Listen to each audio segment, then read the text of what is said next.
Affairs. Let us pray.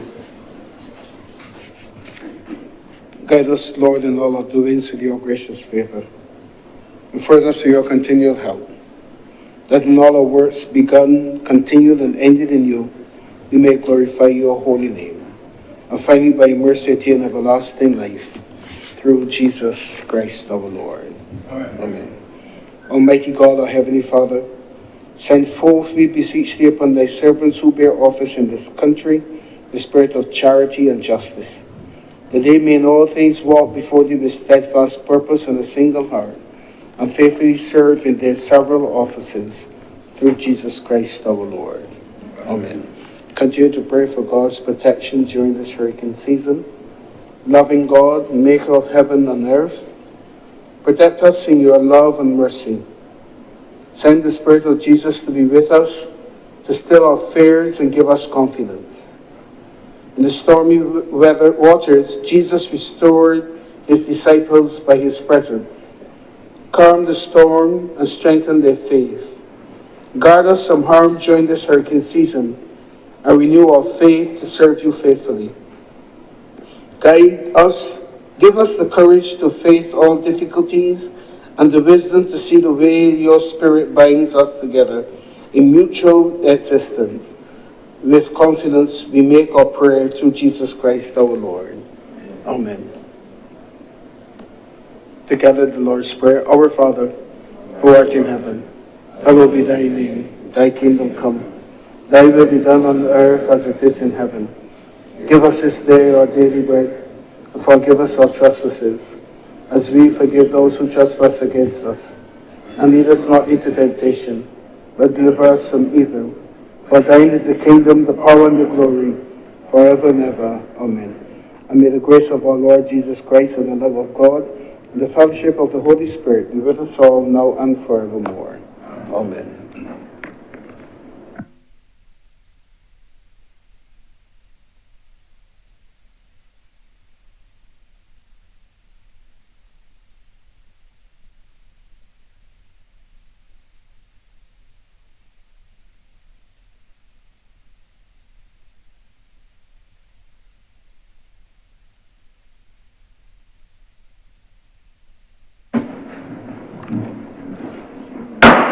The Senate is in session.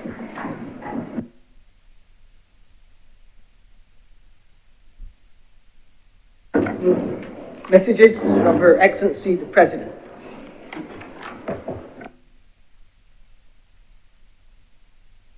I have received the following minutes for confirmation. Minutes of a meeting on Friday, 14th of March 2025, Wednesday, 30th of July 2025, and Wednesday, 20th August 2025. Senator Collins. Mr. President, I beg to move the confirmation of the aforementioned minutes, specifically the minutes of Friday, the 14th of March 2025, Wednesday, the 30th of July 2025, and finally Wednesday, the 20th of August, also 2025. The question is that the minutes of our meetings of Friday, 14th March 2025, Wednesday, 30th July 2025, and Wednesday, 20th August 2025 be confirmed. Those honorable senators in favor, please say aye. Aye. Those against, please say no. The next ayes have it. Those minutes are accordingly confirmed. There are further announcements. Have excuses for absence from Her Honor Senator Thompson, who is away on business, as well as Dr. Chantal Morrow-Knight, who is also away on business. Indications of late arrival from Senator Dr. Drakes and Senator Mr. Maynard. Let me also welcome to Parliament some officers who are here to service the business of the Senate today from the Ministry of Labour, Karen Hinkson and Shelley-Ann King. Welcome to the Honourable Senate. During last week, the Parliament of Barbados and indeed the nation of Barbados had the honour of hosting the 68th Commonwealth Parliamentary Conference. That is, of course, our International Parliamentary Assembly, the Commonwealth being an organization with some 56 member countries. And of course, in the larger countries, there are many parliaments that are CPA members. So you have national parliaments, subnational and regional parliaments and the like. But we're pleased to say that we were able to host in fine style and quite successfully over 700 delegates. I believe it's closer to 800, just under 800 delegates for that conference, representing well over 100 parliaments from among the countries of the Commonwealth, of which about 50 countries were represented. I want to thank the Honourable Senators who attended the sessions of the conference, and I hope that you'll continue to be active in the Commonwealth Parliamentary Association and its activities. It does, among other things, provide continuing professional development for parliamentarians, not just on the business of Parliament, but on the world in which we as parliamentarians live, so topics of interest in the wider society and development. Let me thank especially though, and reading to the record, our profound thanks to the staff of Parliament, the 3 clerks of Parliament, the clerk and the 2 deputies, the staff who really executed, managed and executed the program. They worked closely with the Commonwealth Parliamentary Association Secretariat in London, and they were able to deal with everything from registration to hotel bookings to identifying our venue, which was the Lloyd Erskine Sandyford Conference Centre primarily, as well as within the hotel, the details of the program, feeding those hundreds of people, getting them moving from hotels, of which there were many that they stayed along the South Coast. So we want to really thank the staff for the execution of the program. It is to their credit that we, as a small parliament, have been able to perform this. And note well that last year's conference was held by the Parliament of New South Wales in Australia. And the year before that was the Parliament of Ghana. Ghana as in Ghana, West Africa, not Guyana, Ghana. And the year before that was Parliament of Halifax in Canada. And therefore to have Barbados undertaking a task of similar size and scope and scale, and essentially largely done it with our own staff resources, augmented by some support. We really should give our thanks and credit to the staff of the Parliament.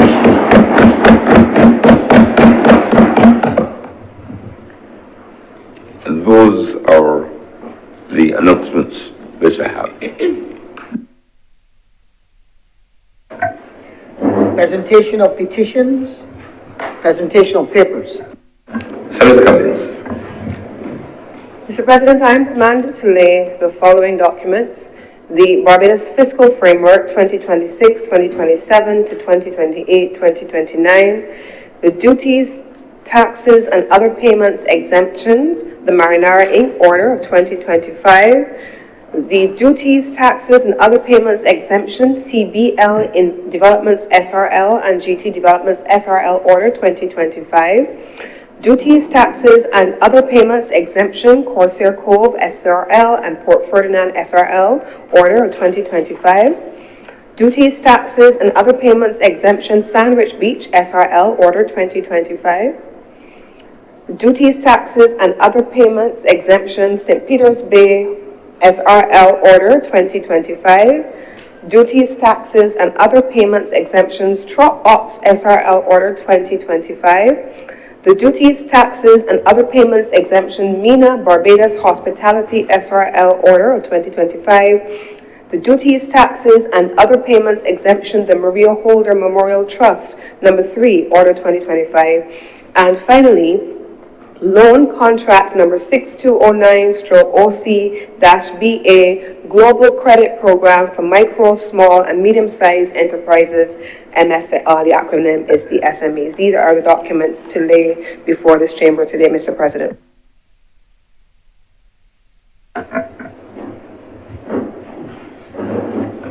Reports from select committees.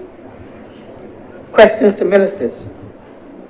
Request for leave to move the adjournment of the Senate on matters of urgent public importance. Statements by ministers or parliamentary secretaries. Personal explanations. Motion relating to the business or sitting of the Senate are moved by a minister. Senator Cummings. Mr. President, I'd like to move the suspension of Standing Order 45-2 for the remainder of today's sitting. The question is that Standing Order 45-2 be suspended for the remainder of today's sitting. Will those honourable senators in favour please say aye. Aye. Those against please say no. The things the ayes have it. Standing Order 45-2 is accordingly suspended for the remainder of the sitting.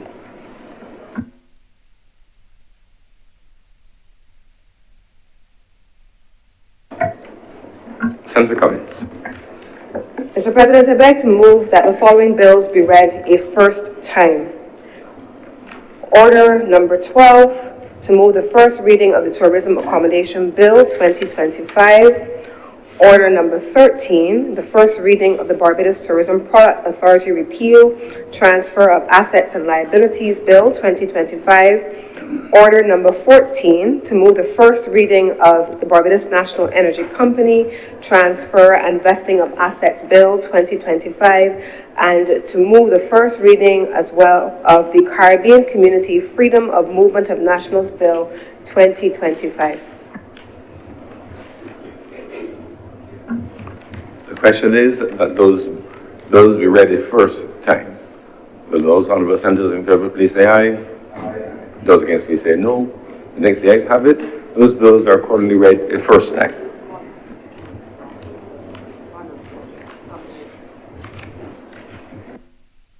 Public business. Public business is now the order of the day. Order number 14, sir. In the name of the Honourable Leader of the Senate, to move the second reading of the Barbados National Energy Company, Transfer and Vesting of Assets Bill 2025. Senator Cummings. Mr. President, I'd like to move that the bill which is currently on the order paper be withdrawn, the bill dated 07/29, and replaced with a new bill dated 08/07.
The question is that the Barbados National Energy Company Transfer Investment of Assets Bill 2025, dated the 29th of July 2025, be withdrawn and replaced with the Barbados National Energy Company Transfer Investment of Assets Bill 2025, dated the 7th of August.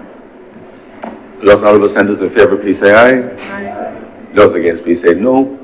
I think the ayes have it.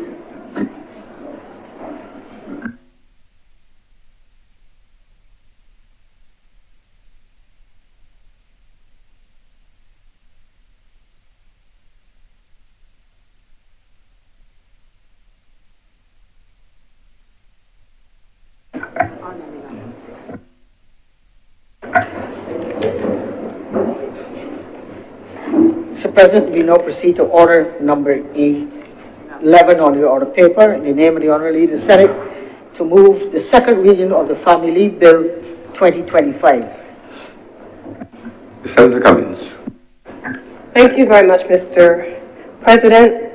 Before I actually get into the bill, I want to add my own voice of congratulations to the Barbados parliamentary team for the successful hosting of the recently concluded CPA conference here in Barbados. For those of us who had the opportunity to either participate from the opening through the sessions, it was exceptionally well organized.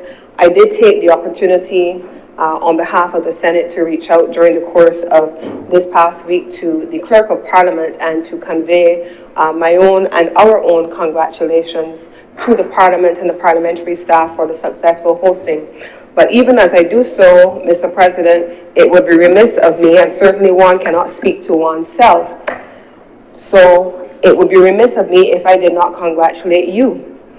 Even as you have offered congratulations to this Parliament staff, I, on behalf of all of us, have to congratulate you for your successful shepherding, along with His Honor, the Speaker of the other place, the leadership, the chairmanship, and the presiding, serving as the presiding officers over this successful conference. You brought your usual charisma, style, relationship management, engagement to your leadership, and you are one in whom we are also well pleased. Congratulations, Mr. President, on your stewardship.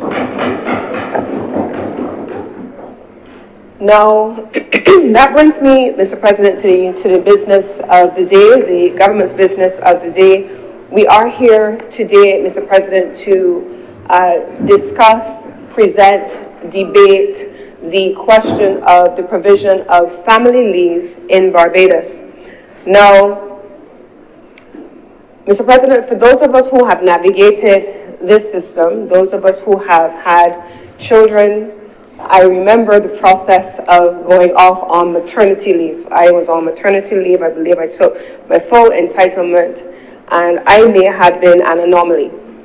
In that, Mr. President, after the first couple of weeks, while I was joyous and thoroughly enjoyed spending the time with my newborn, my brain felt as though I needed to get back to work. And so I found myself calling my office and saying to my office, is there something that y'all need help with? Is there something that I can do? And my friends took pity on me and they started a book club for me. And so every week we would read a new book and we would sit and we would chat together, look after my newborn, but still reading this book. But I appreciate that for many women, and I'm going to start with the women who already are entitled to maternity leave and who depend on that time postpartum to bond not just with their newborn, but for many women to adjust to the demands on their time, their minds, their hearts, as they transition from being an individual to being a parent. And that does not change. In fact, perhaps it becomes more complex if you have one birth, and if you have multiple births, and if it is not your first go-around, then you have several children at home. Maternity leave matters. I remember in my own daughter, when she was born, she insisted that she was not taking a bottle, Mr. President, and she insisted that for the entire time that I was at home, she only wanted to be breastfed. And so I remember when I went back to work, Mr. President, and I will come to why this collides with the legislation a little later on. I remember leaving work on some occasions because expressing and putting it in a bottle was pointless. She was not interested. And I would drop her off. I would breastfeed her the last thing before I left her with her caregiver. When I got a break in the middle of the day, I would go back because she would eat nothing at all. I would go back, and before she would stay hungry for the afternoon, and when I picked her up, before I started to drive home in traffic, I would feed her again, otherwise she would scream my head off all the way home. And then the night was what it was. And that continued for a couple of weeks. So a transition for a mother, a new mother, is not anything to sniff at. And those of us who have gone through that process, we appreciate the value that maternity leave has brought. This legislation attempts to do a couple of things, and I want to go backwards in order to go forwards.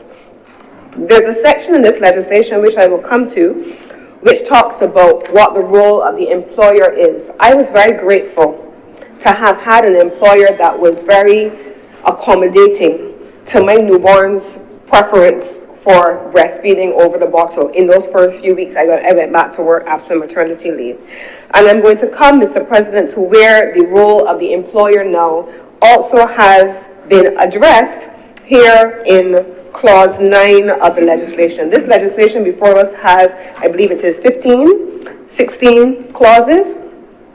In the first clause, the normal short title, we get into the interpretation, what the language means.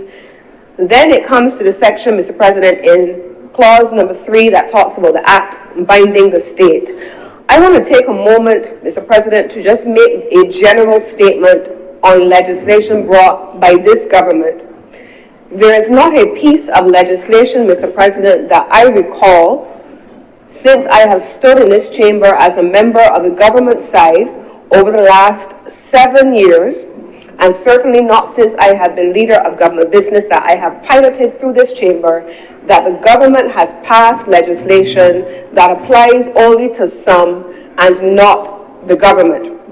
There is no circumstance that I have seen, Mr. President, and I say this because in the public domain over the last couple of days, I have seen the commentary on things like cleaning up overgrown lots and so on, and so there's been a lot of commentary on whether government is also bound by the same legislation. Every piece of legislation brought by this government includes a replication of some shape or form of Clause 3 of this Act. It is usually a very simple statement. Clause 3 of this Act says, this Act binds the state.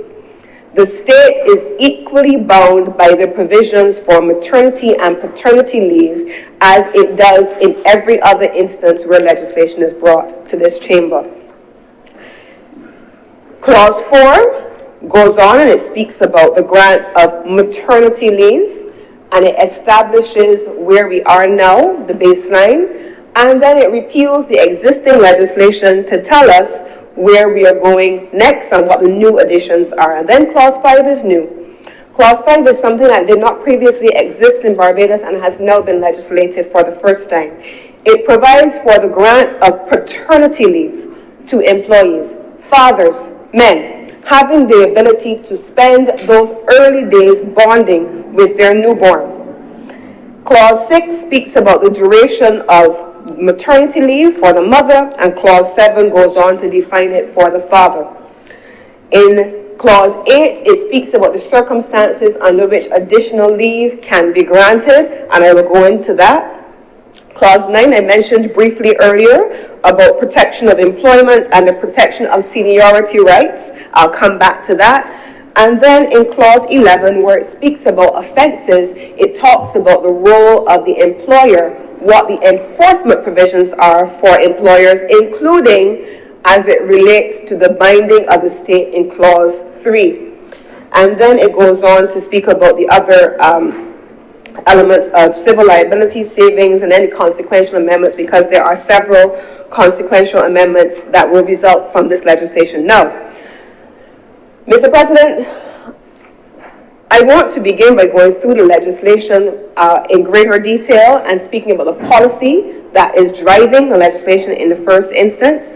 Then I want to speak for a moment about where Barbados is situated in this conversation. I want to take a moment to spend some time there. In fact, perhaps, no, maybe I'll start there, Mr. President. In preparation for today's presentation, I took a moment to look at where other countries in the world stack up with the provision of maternity leave, but in particular with paternity leave because it's new to us. We've always had maternity leave. But in paternity leave, Mr. President, there are a couple of things that I wanted to focus on. In Japan, for example, there is a provision for paternity leave, and it goes up to 52 weeks of paid leave for fathers. In South Korea, they have 1 year of paid parental leave that can be used by fathers. In Sweden, they have a parental insurance system. It provides for 480 days of paid parental leave per child to be shared between parents.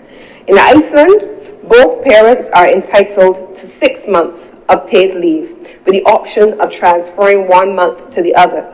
In Norway, fathers receive 15 weeks of paid paternity leave, or they have a thorough shared paternity leave model there in Norway. In Spain, fathers are entitled to 16 weeks of paid paternity leave. In Lithuania, 30 days of paid paternity leave with additional shared paternity leave available. But, Mr. President, I want to ground those numbers in some reality on purpose. When I started to look at what those numbers were, Mr. President, I had to take a minute to then look at the affordability of a country offering paternity leave for those lengths of time, Mr. President, because there is a cost to it.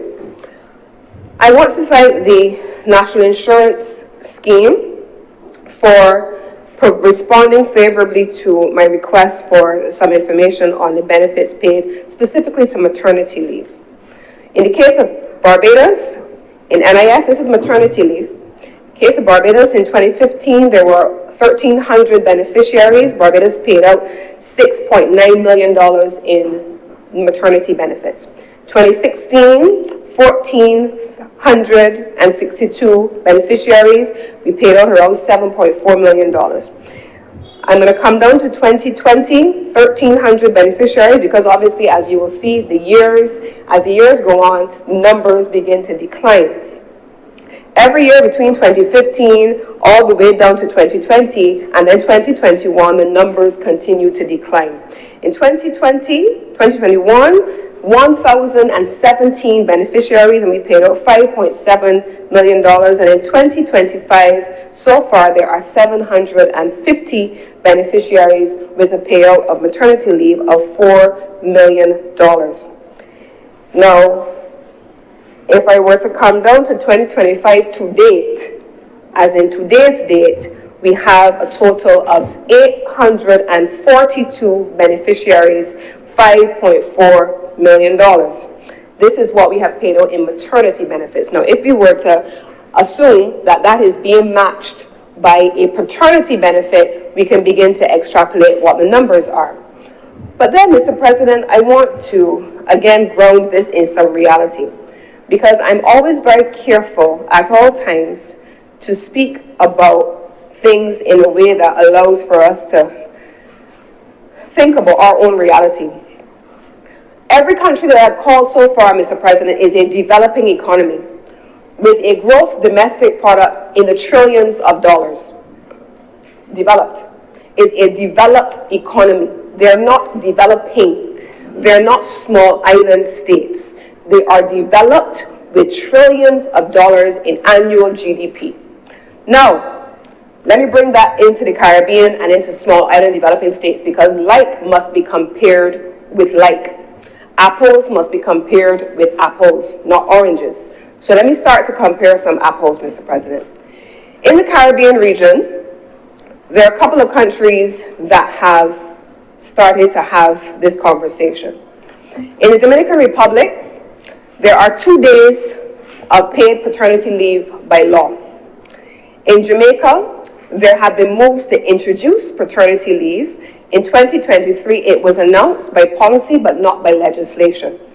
Barbados, as we've seen, we have here, Suriname has 8 days of paid leave. The only other Caribbean country in the mix with paternity leave, Mr. President, as a matter of legislation, when I say Caribbean, I mean CARICOM country, is Suriname.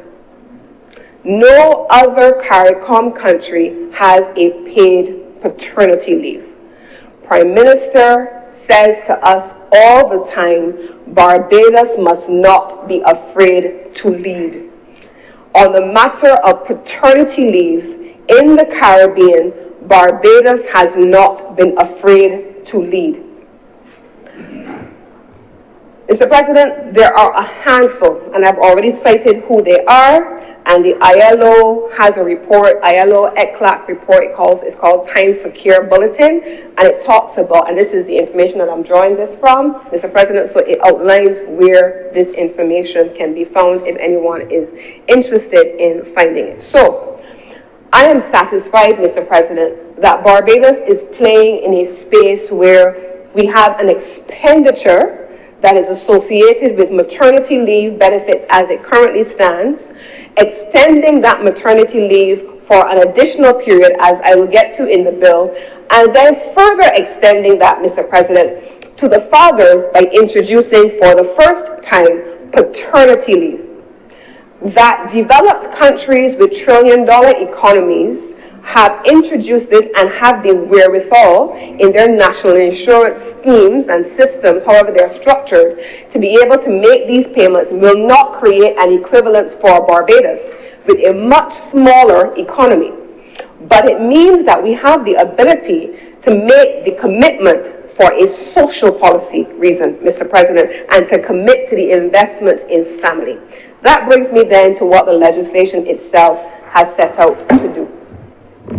The legislation sets out to do a few things, Mr. President. In the first place, it focuses on the mother, the maternity benefits. And so I'm going to speak to what we have in clause 4, the grant of maternity leave to employees. In the first instance, Mr. President, it replaces the Employment of Women Maternity Leave Act, Cap 345A, with this particular piece of legislation. And of course, there are going to be consequential amendments that will come to the NISS Act, which we would have passed, Cap 47, and a series of regulations arising therefrom, and then also in the Prevention of Employment Discrimination Act of 2020. These are all things that were announced in the budgetary statement of June of 2025 by the Minister with responsibility for finance in the Ministry of Finance, and he announced at the time that we would introduce this measure. The bill then moves to extend maternity leave from what I had when my daughter was born, 12 weeks, 3 months, to 14 weeks for a single birth. If a mother has a baby, a single baby, then she is able to go off on maternity leave no more for 12 weeks, but for 14 weeks. And I have already shared upfront what the cost of that has been to the National Insurance Scheme. And I always say to people, I find myself sitting and talking to people a lot and trying to explain government policy, because I realize a lot of times that government and governance are not things that obviously they're not taught in schools, they're not interacting with it. If you're not a part of the process, you don't necessarily realize that A connects to B, to C, to D, to E, and it has a direct correlation on the things that you think you want but don't realize what it costs. I deliberately wanted to share what it costs the state, and in particular, the National Insurance Scheme, to make sure that as it currently stands at 12 weeks, we are able to extend these benefits.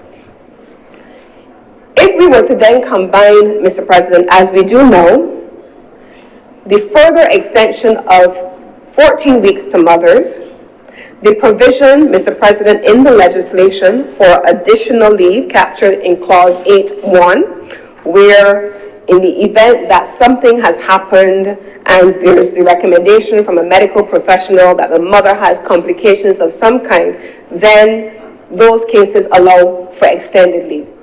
If there is a complication of the baby where the child needs additional medical care, Anybody who has had a preemie, anybody who has had a baby with medical issues, who has to spend their time or wants to be close to their baby in the hospital, is going to be therefore eligible for this additional leave on the basis of advice from a medical professional. And this is captured, Mr. President, in the additional leave section, section 8, clause 8(1) of the legislation. Then it goes on, Mr. President, to introduce the newness that I mentioned before. 3 weeks given to fathers. 3 weeks given to fathers in addition to their annual holiday to be able to be a part of that early, very precious time to spend with your newborn and to support the mother. The legislation then covers that in clause 5(1).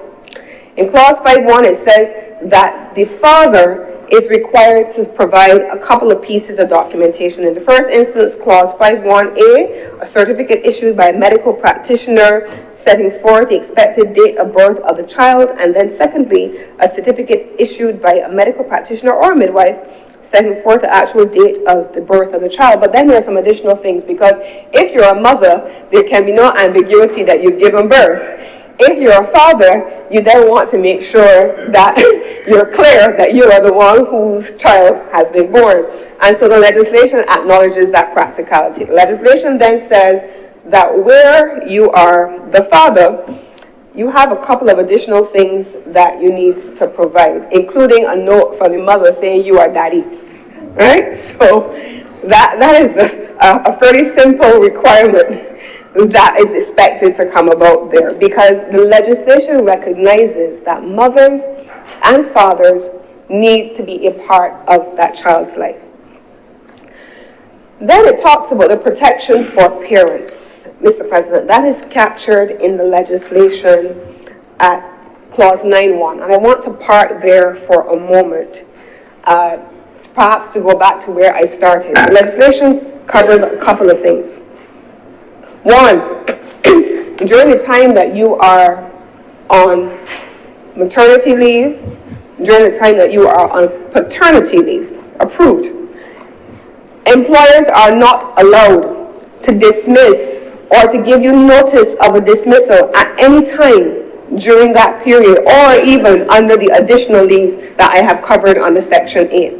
You are not allowed to give notice of a dismissal to an employee so that it would expire during the time of maternity leave, not when she's pregnant, not when you're asking her to resign during that time of pregnancy, and you're not meant to force a person to resign. Then it goes on in clause 9(1)(2) to speak also about what happens during the paternity leave period. The same thing happens here, and then subsections 1 and 2 would not apply, obviously where there are exemptions, where there has been a serious misconduct or gross negligence amounting to abandonment of duty on the part of the employee, and then it lists those kinds of things. I want to take a moment then also to go to clause 10(1), protection of seniority rights, because this is where I wanted to land when I made reference to when I went back to work. Where a female employee has been granted maternity leave under the Act, when she goes back to work after baby has had the benefit of mother and father, and mom goes back to work, she cannot be denied her seniority rights. She cannot be denied the ability to be reinstated in her former work or equivalent work. And she shall not, by reason only of the fact that she went on maternity leave, be paid a lower remuneration than what she was paid before she went off. Her vacation days, her sick days, and her any entitled leave remain her entitlements, any training or promotion on resumption of duties. And the same thing applies in the case of paternity leave. Now, Mr. President, I wanted to point those sections out because those are matters which are legislated. Those are things which are already covered in employment rights law. But you know, in all instances in life, there are the hard things and then there are the soft things. And I remember when we talk about, we talk about gender policy, and we talk about equal rights for women, equal employment, and so on, there are those hard things that can be legislated. But then there are those mindset things that we probably also need to attempt in softer policy, moral suasion, but also in speaking to employers to address. I, as a woman, have always made it clear, You cannot make decisions for me. You cannot determine what I can or cannot do because I have a young child. If I am entitled or if I am next in line to go off on training, if I am next in line to go off on mission, if I am next in line to go off to take on additional responsibilities, you cannot decide she got a young child home, she ain't gonna be able to give this amount of time and effort to the job or to the responsibility or to the task at hand. So you pass that mother over in favor of somebody else because you have made a decision that she has other responsibilities that are not yours. That's not your place. That's not your place. You as an employer cannot, and I don't mean just an employer, supervisors, managers, CEOs, persons in authority over other persons. It doesn't have to be the big boss or the company owner. It oftentimes it will be persons who are in positions of authority. You cannot make decisions for other women because they have taken on the role of motherhood. You cannot take on responsibilities for other women or other men who have now been coming back off of paternity leave. Oh, he can't work late, he got a young child. That's not your decision to make. Tell me, as the employee, what you want me to do because it fits under my remit. Let me decide if I can do it. If I cannot do it, I will say so. But it is not your decision to make. And this legislation speaks to the hard things, but we also need to be able to create the culture and the mindset and to socialize people, especially males who like to make decisions for women. I will make my own decisions. And I see the men in the chamber looking at me, and I'm not even looking up at y'all. Deliberately. But for the hard things which can be legislated, there is an enforcement provision in this legislation. And this enforcement provision speaks about you can find it in clause 10, I spoke about it before, but also clause 11, where it puts the remit under the Chief Labour Office to be able to adjudicate in the event and to levy fines if they are found to be guilty. There are a number of consequential amendments that obviously then have to be made to the National Insurance Act, as I mentioned before, Cap 47, and the benefit regulations of 1967 to be able to bring the bill into effect, and this will allow the family leave bill to be fully implemented. So I've gone through the legislation, Mr. President. I have gone through the policy objectives, Mr. President. I have also started out by looking at the cost of taking these measures, Mr. President. And so I want to make the following points as a matter of policy now. This is a government that has invested significant resources in family policy. This is a government that, through the Ministry of People Empowerment and Elder Affairs, has invested in the development of policies that focus on our children. They have been in the same ministry focusing on the expansion of the parental support programs.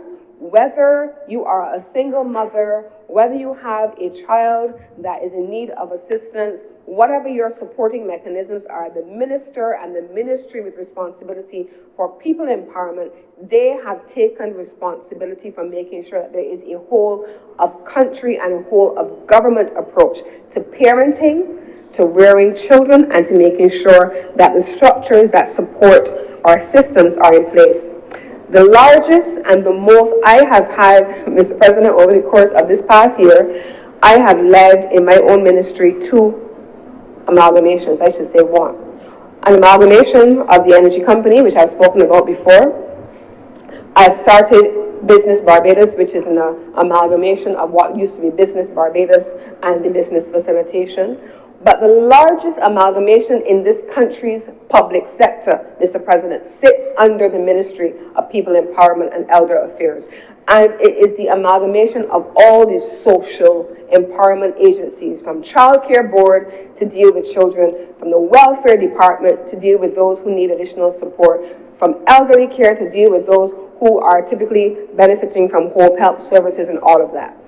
This piece of legislation, Mr. President, that we're debating here today collides perfectly, even though it sits under the Ministry with responsibility for labor, it also fits neatly within the government's social policy framework, where this government is committed to investing in families.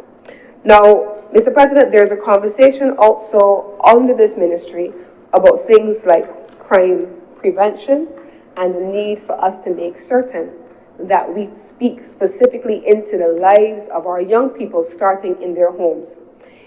When children bond with parents, there is a moment that you will never forget when that child was born, when that child first looked at you, when that child reached every milestone. Those first few weeks are important.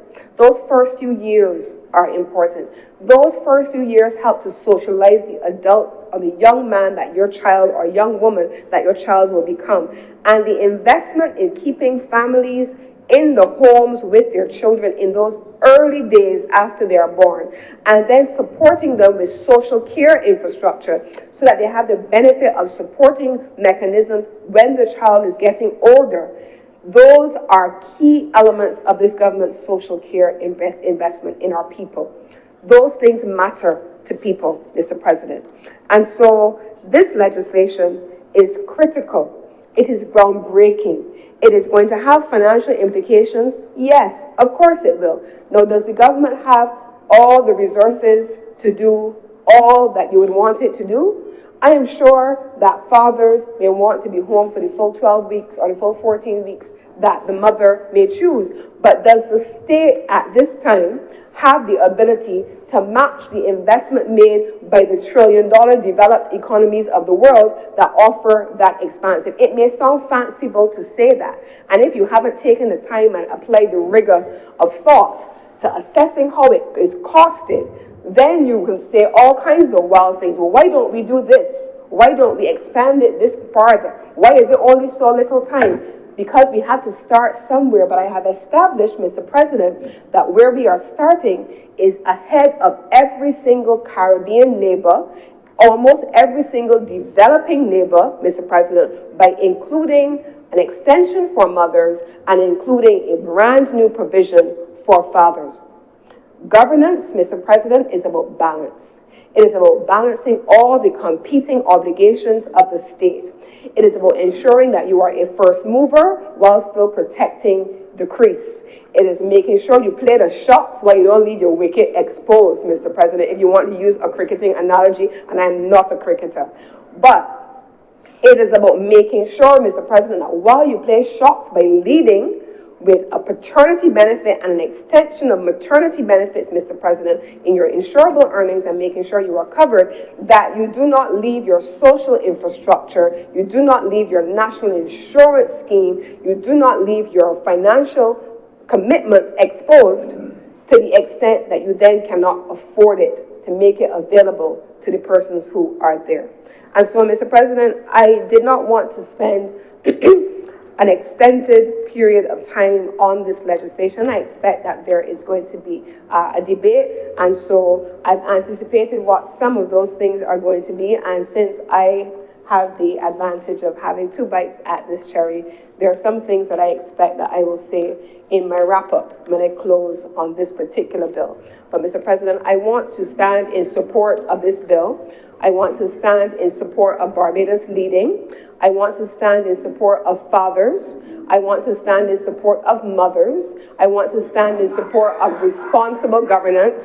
I want to stand in support of financial responsibility. And I want to stand in support of the balance between governance, social, economic, and fiscal responsibility, Mr. President. And with these words, I want to beg that this bill be read a second time. Thank you, Senator Cummings. Senator Worrell. Thank you, Mr. President. And as with Senator Cummings and yourself, I would like to join in extending congratulations to the Parliament for the hosting of the 68th CPA conference just last week here in Barbados, and also to yourself, Mr. President, and the Speaker in the other place for your leadership, having both served on the Executive Committee for the CPA for the planning of the conference. Mr. President, I was really hoping that Senator Cummings would give me a little bit more time, and I'm hoping that it's not her intention to introduce new items in her wrap-up to the debate, but I join in supporting this piece of legislation, the Family Leave Act, and it gives a good opportunity. I always like debates where this chamber has an opportunity to speak on issues which concern the development of this country and the development of its people. And this is one piece of legislation, Mr. President, which I do believe should engage this chamber, because in that we've always had maternity leave. We are now introducing the concept of paternity leave. And as Senator Cummings went maybe a little ahead of many countries within this region, and also we may still be ahead of some countries in some developed countries as well, who are yet to offer paternity leave or to have it legislated. But in so doing, I think it also comes that you need to offer the explanation and the parameters around which it would be operationalized and utilized, and also to speak to the benefit of doing such, especially when we talk about the importance of our family structure and the importance of the growth and the development of our children. Now, this period of time for mothers in terms of having access to maternity leave has gone a long way in allowing mothers to bond with their children. And that bonding is also important in terms of the psychological, the emotional attachment, and instilling values even at that early age, and getting to know your children. So now that it is seen as being important to allow men to have that similar opportunity as well, I applaud the government in terms of taking the initiative to actually include paternity leave as a regular course of passage for men in Barbados and in terms of for families as well. We have to recognize that it's not only important for the women to have that bond, but it's also important for the men to have that bond as well. And in the family setting, in some cases, the women actually do need that support, especially in the first few days after a pregnancy, where they have the support in terms of being able to care for that child who is not accustomed to our regular sleep patterns. And, and there may be other issues, especially in a situation where it may have been a difficult pregnancy and on the mother, and the mother definitely needs that opportunity to have some rest. That because there are some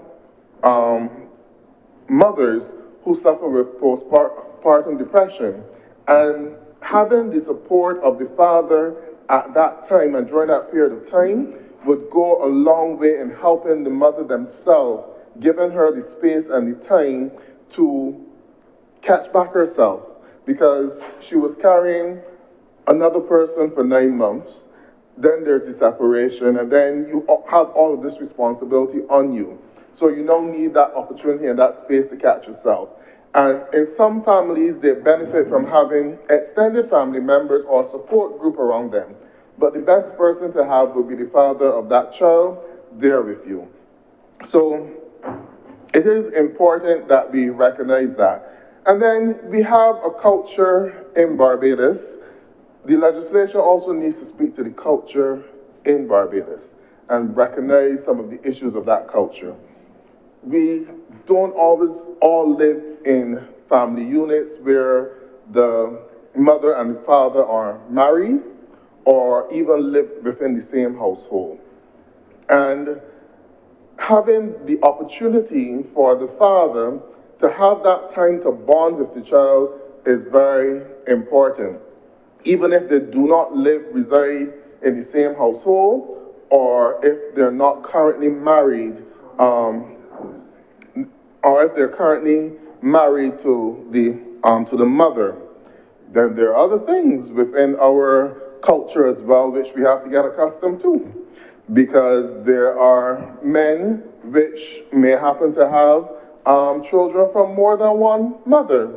Some of them may have these children being very close proximity in age. Same time, they may live in the household with one, but have a relationship with the other. These are things that we do know happen within our society and is a part of our culture as well. And if it is, perhaps by the legislation we may want, I don't know if it is my business to change it, or if it is society's business to change it, or if it is society's business to set a sort of standard or norm. Set a standard or a norm, but maybe with the guidance of the legislation, you may help to push towards those things in terms of setting a standard or a norm. There are some cultures which emphasize the importance of marriage before having a child, or emphasize the importance of, if you become pregnant, you seek to get married and then continue. I don't know, it is not for me to say individually if that's the way that we should go. That is a conversation that we will need to have as a nation and make those determinations. But I do think that where such situations do exist, that legislation should not discriminate and make it seem as though one group is better off than the other, and that another group is not necessarily preferred. Because at the end of the day, it is still a father. At the end of the day, even though the father may not live in the same household, the mother more than likely will take them to the magistrate's court for benefits as well. So they should have the right of access to the leave, the paternity leave, and the opportunity to bond with the child as well.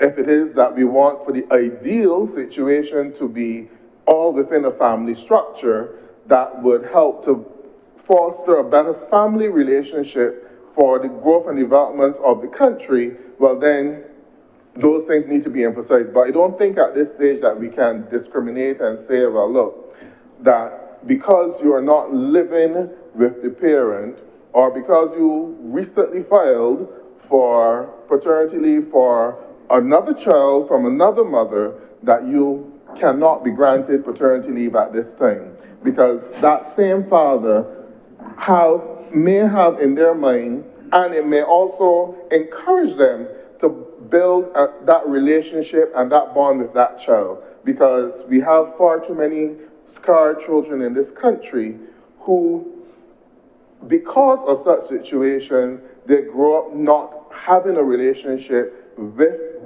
their father or both parents, and the scars eventually manifest themselves later on in life and in different ways.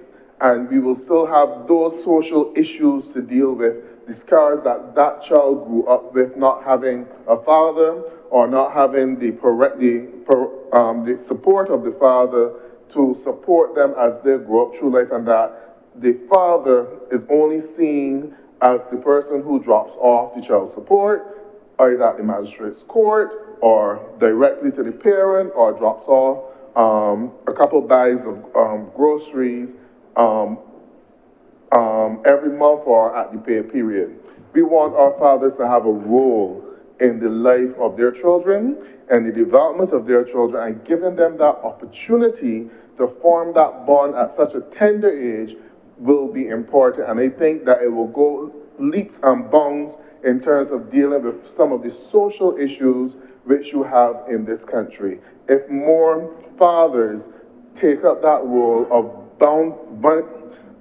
having an active role in the life of their children, and many of them do, even in those circumstances.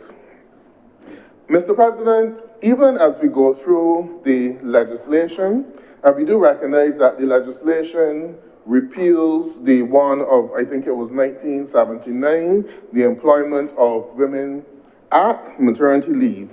But There are a few things in the legislation which I have issues with. And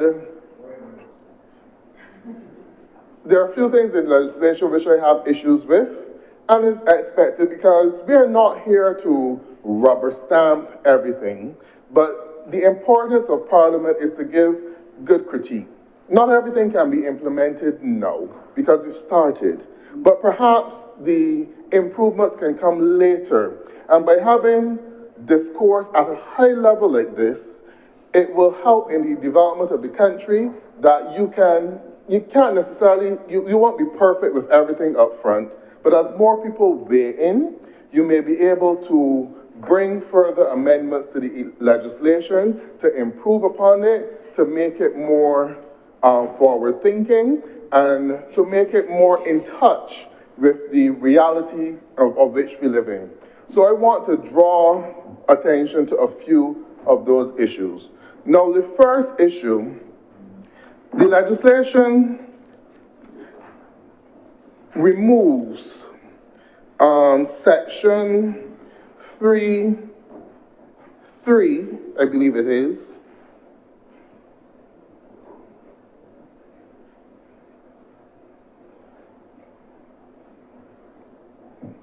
Yeah, section 3.3.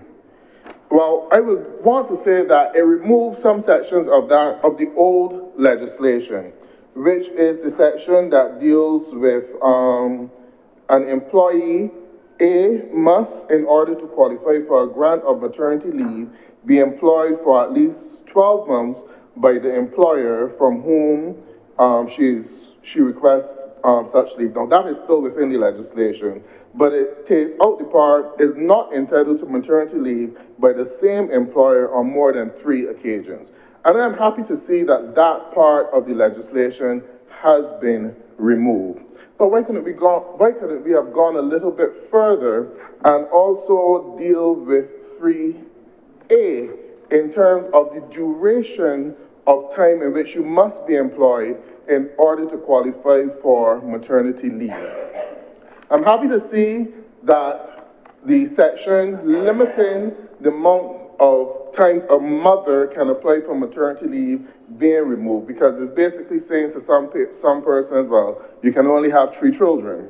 But we are now facing a situation where we are encouraging Barbadians to have as many children as possible, to have more children, so that we can increase our population size. As you recognize, our birth rates are declining, and we would want persons to increase the birth rate. So I'm glad to see that that portion of it has been removed.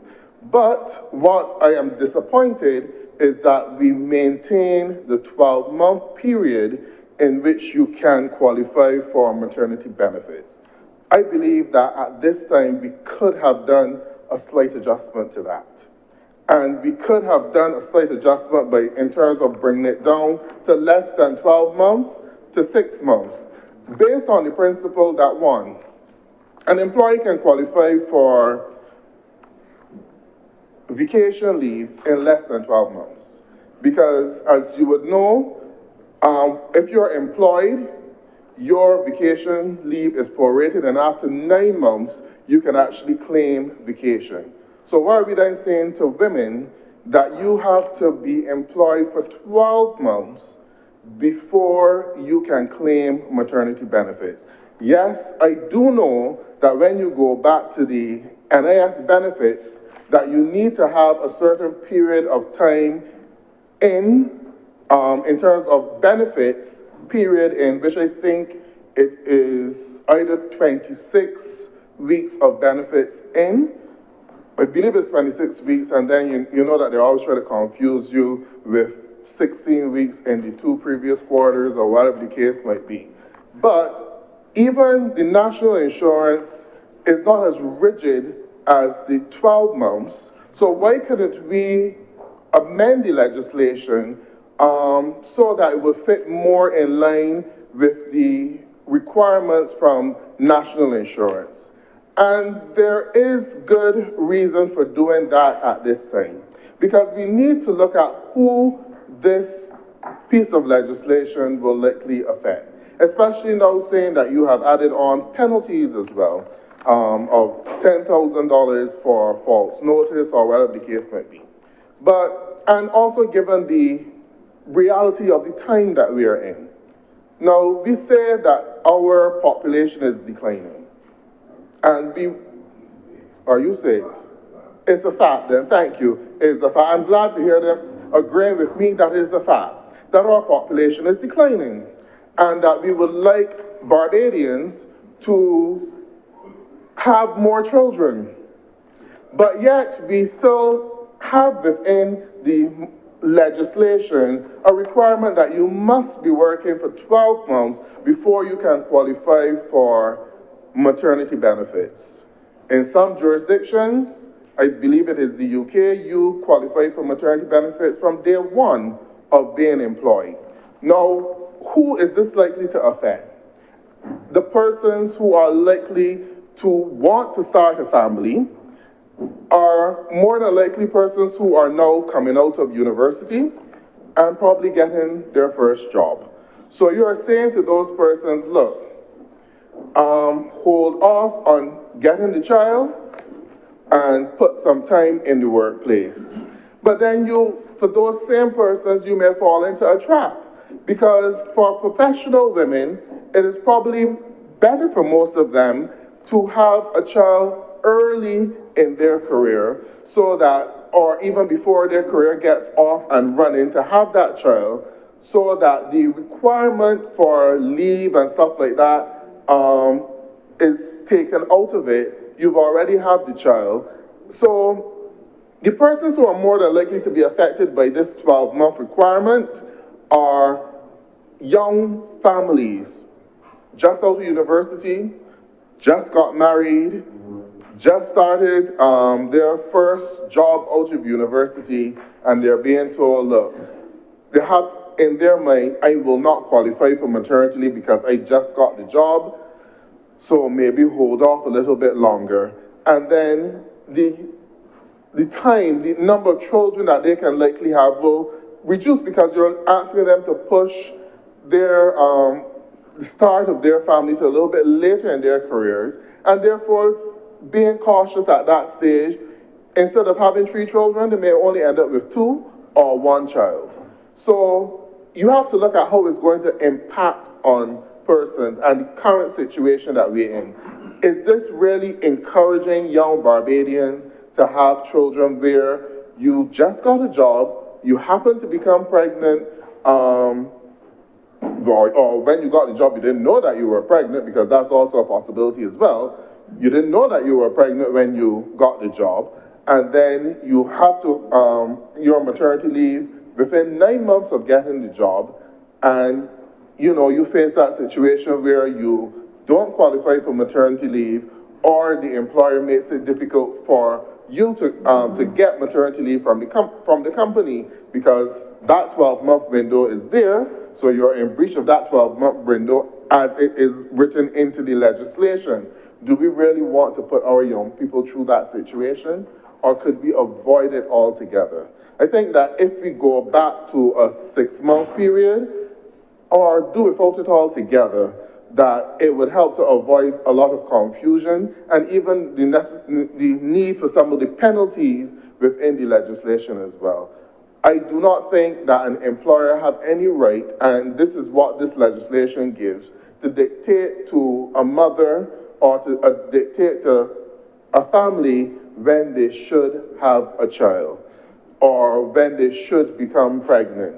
And I don't think that you need to put young people who are seeking employment in a situation where they may need to hide the fact that they may be pregnant in order to get a job. Because that is also a legitimate concern. A lot of young people coming out of university nowadays, they know the difficulty of getting a job, and you send to all of these applications, and you get that one call for an interview when you least expected it, and you happen to realize that you are pregnant.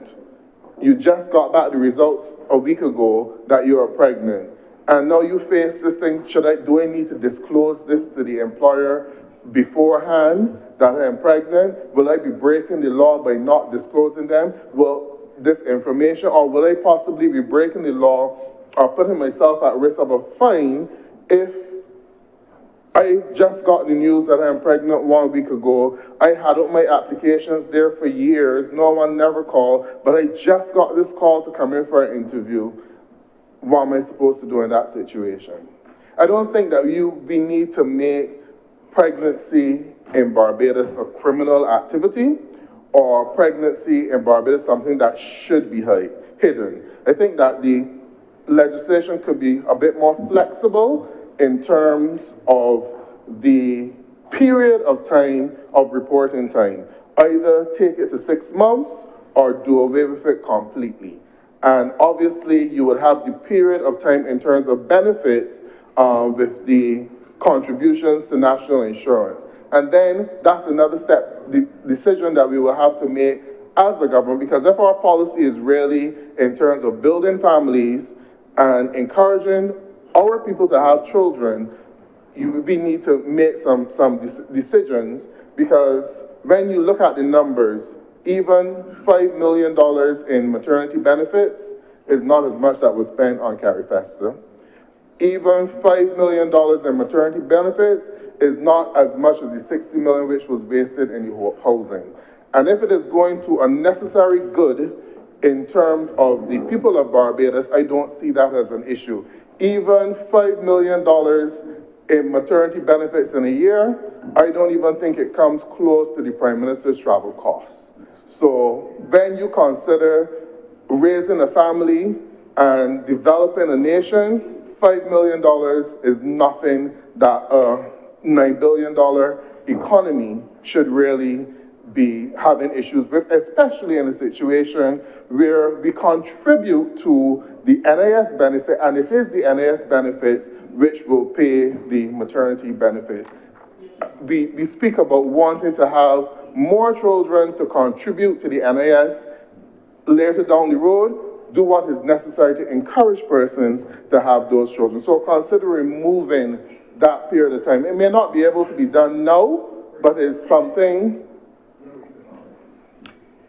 It may not be able to be done now, but it's something that can be considered, and any progressive government or progressive parliament would give serious thought to it and be able to put those measures in place. Now, Mr. President, there's another aspect of the legislation which I believe that we could have gone a little bit further in terms of maternity leave and paternity leave. But we speak only to the birth of a child, but we remain tone deaf to the fact that there are people who adopt children, and remain tone deaf to the fact that even the Child Care Board may be encouraging persons to foster children as well. And even if you adopt a child as an infant, the parent still should have the opportunity to bond with those children just the same way as someone who gave birth to that child. So perhaps another amendment to the legislation would be that we need to go as far as to including children through adoption and also foster parents as well. Because you have a situation where I am certain that our Child Care Board would be glad if more persons, more families who are unable to have a child naturally by birth would come forward and adopt the children within the Child Care Board setting. And should then not be entitled to the same leave, both maternity and paternity leave, to have the opportunity to bond with that child as well. So I believe that that is something that we need to consider as we look to improve on the legislation to include the issues of adoption and foster parents, so that they too would be entitled to the leave as well. They have every right to have that opportunity to bond with their children, because the child becomes their child after the adoption process. So that's one thing that we need to consider. Now, next issue In the legislation, at section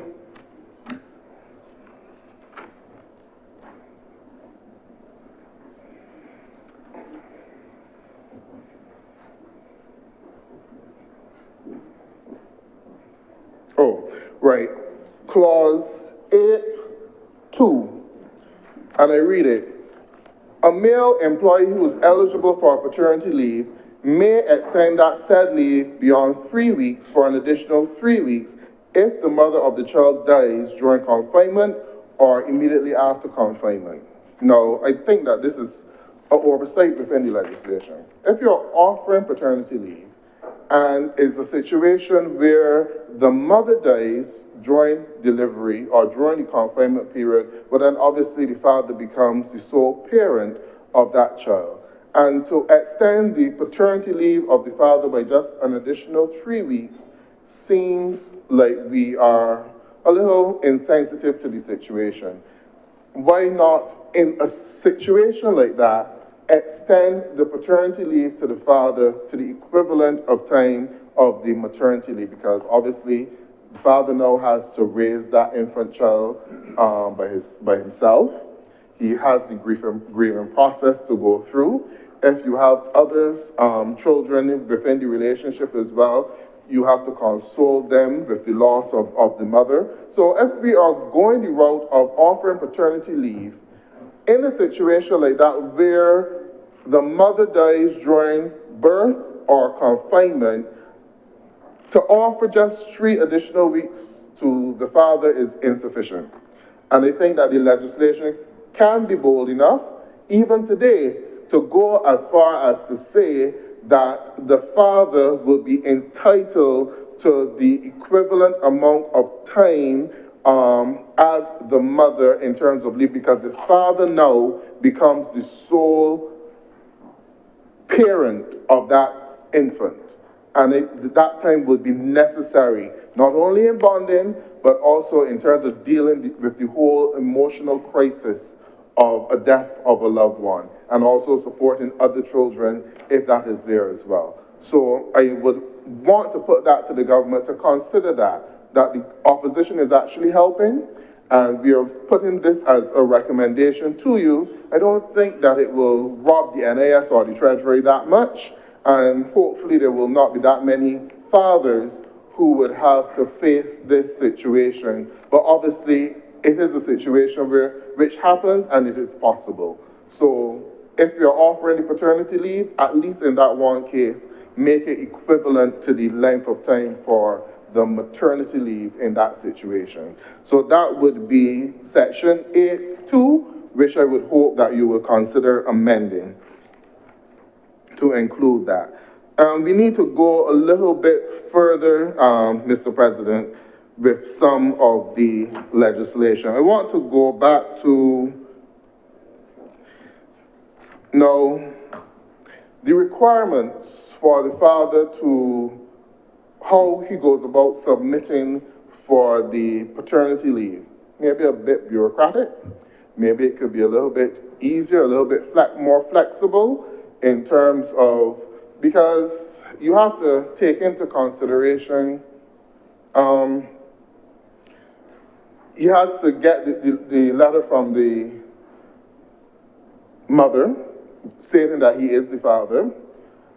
We already have a process for that in terms of the birth certificate, which would have the father, if the father goes in and signs on the birth certificate that I am the father of this child, maybe that should be sufficient. But then there's also a bit of rigidity in terms of the granting of the paternity leave for the father. In the legislation, it states 2 weeks within the first 3 months, and then a following week within the before the end of the 6-month period. Why do you need to confine the fathers to determine how they will take their paternity leave? Could we not be a little bit more flexible? And if it is only 3 weeks that we are offering, you say to the father, you have 3 weeks, you can determine how best you want to take that 3 weeks. Because you may also find a situation where the father might prefer to take their 3 weeks after the mother goes back to work so that the child has an additional 3 weeks at home with a parent. So you can have that level of flexibility by not forcing the father into the time period in which they must take the leave 2 weeks within the first 3 months and then the following week before the completion of the 6 months. Give the father the flexibility to choose how they intend to take the maternity leave. They may take a week now and 2 weeks later, or determine that they will take all of the time towards the end of the period, or however they choose to do it. In terms of the paternity leave, we are doing this as an introduction. So yes, the employers have to get accustomed to this. But I'm hoping that at some point in time, we can extend the amount of time given to fathers for paternity leave beyond the 3-week period. So I would not want to put a figure here now, but I'm thinking that we should build in our mind that we intend to increase and you could do it incrementally, where you can possibly say, well, after the first 2 years of the legislation, it will be increased to, say, 6 weeks, or go up like that, so that the employers have an opportunity to adjust to the concept of granting paternity leave. But I think that if we can extend it beyond 3 weeks, I'm certain that the fathers will be happy for that as well. Now, it also must be told to the fathers, just the same way that you tell the mothers, it is maternity leave, it is paternity leave, it is time that you spend with the children. It is not an additional vacation. It is not time to take a cruise. It is not time to go gallivanting. So I know that within the regulations for the national insurance, any time that the mother spends overseas while she's on maternity leave, she will not be entitled to the maternity leave unless she's overseas for medical care. So that same thing must be explained to the fathers as well, because they're not bound the same way as the mother, who would probably have to be at the home nursing the child. So that must be explained to the fathers, that it is paternity leave. You're expected to spend the time bonding with your children. It is not an opportunity for you to go to Miami to buy, even if you say it's to buy diapers because they're cheaper over there. It is paternity leave. You're expected to be in country with the children, and it is not an additional holiday. And I'm glad that the legislation says that you're still entitled to your holiday, you're still entitled to your sick leave and all other leave. But you must make it clear, paternity leave is not an opportunity to gallivant. Spend the time bonding with the children, and if you are getting the funds from the state, make sure that you stay in Barbados. It's not an opportunity to go on a cruise or a 3-week holiday somewhere. It is paternity leave. So you need to make those things clear, because it is a new benefit which you're getting. Don't abuse it, because we want for it to continue and for more people to benefit from it. So you need to make these things clear within the regulations and how you go about applying for the leave as well. In the legislation, there's another issue where a father can only apply for paternity leave once within a 12-month period. You might got some problems with that. But when you meet those fathers, I hope that we find a way to deal with those. Because I know that there are some fathers in Barbados that just had a child and the other one already on the way. So, within the same year. So you may have some issues with that, so you might need to give that a little bit of consideration. I would leave that to the legal team to determine how best to go about it, but that once in 12 months may seem like a problem, but the fathers can negotiate, because you might be able to take the other side. If you don't have that rigidity in terms of being confined to when you take the leave 2 weeks within the first 3 months and 1 week and 6 months after, you might still be able to give the other child the full 3 weeks in the start of the second year. So maybe that will, and I'm hoping that you did not make it so rigid because you anticipated these situations. Again, we can't judge people. So we can't place our standards on everybody. You need to make sure that all fathers, as long as they are standing for the children, have access to the paternity leave. So take out all of those restrictions and make it a bit more flexible for fathers to apply for the paternity leave as well.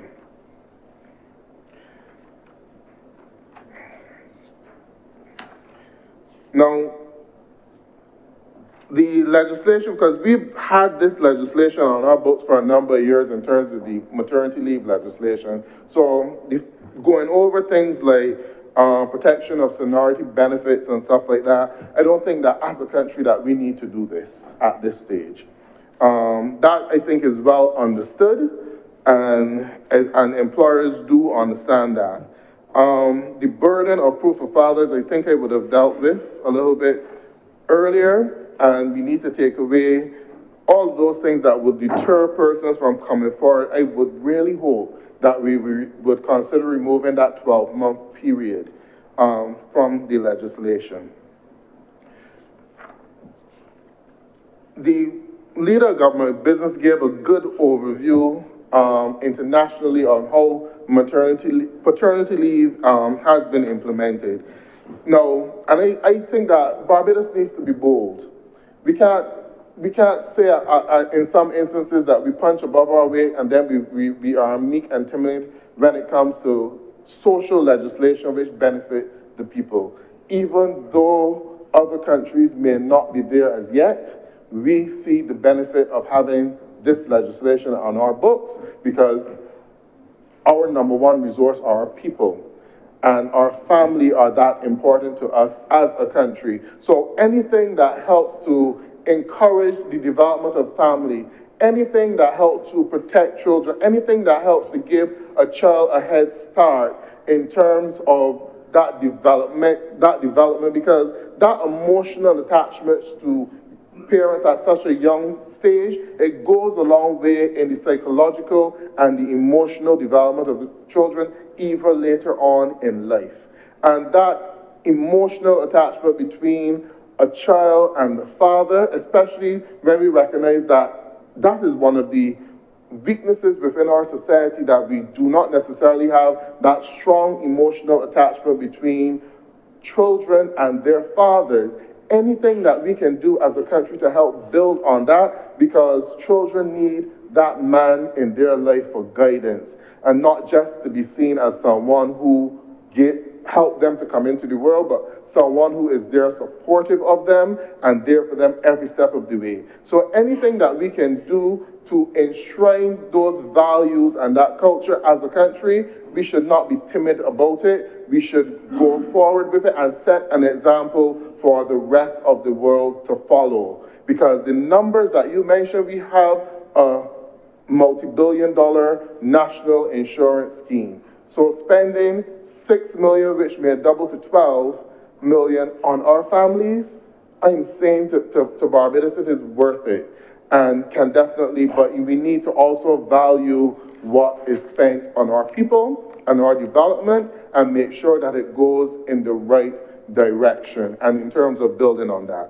I don't think that there's anything else that I would like to add, and maybe Senator Cummins would, I'm hoping that the new items that she hoped to bring in her wrap-up. Mr. President, I rise on the point of order. What's The honourable member has been speaking in the House. He said it a few times and I deliberately allowed it to pass. I don't believe I said anything about introducing new items in my wrap-up. I did say that there were things that may come up during the course of the presentations to which I would have the opportunity to respond and to provide any additional information in my wrap-up. Thank you for the clarification. Proceed, Senator Honourable. Thank you, Mr. President. You don't need to pick a noise at everything, but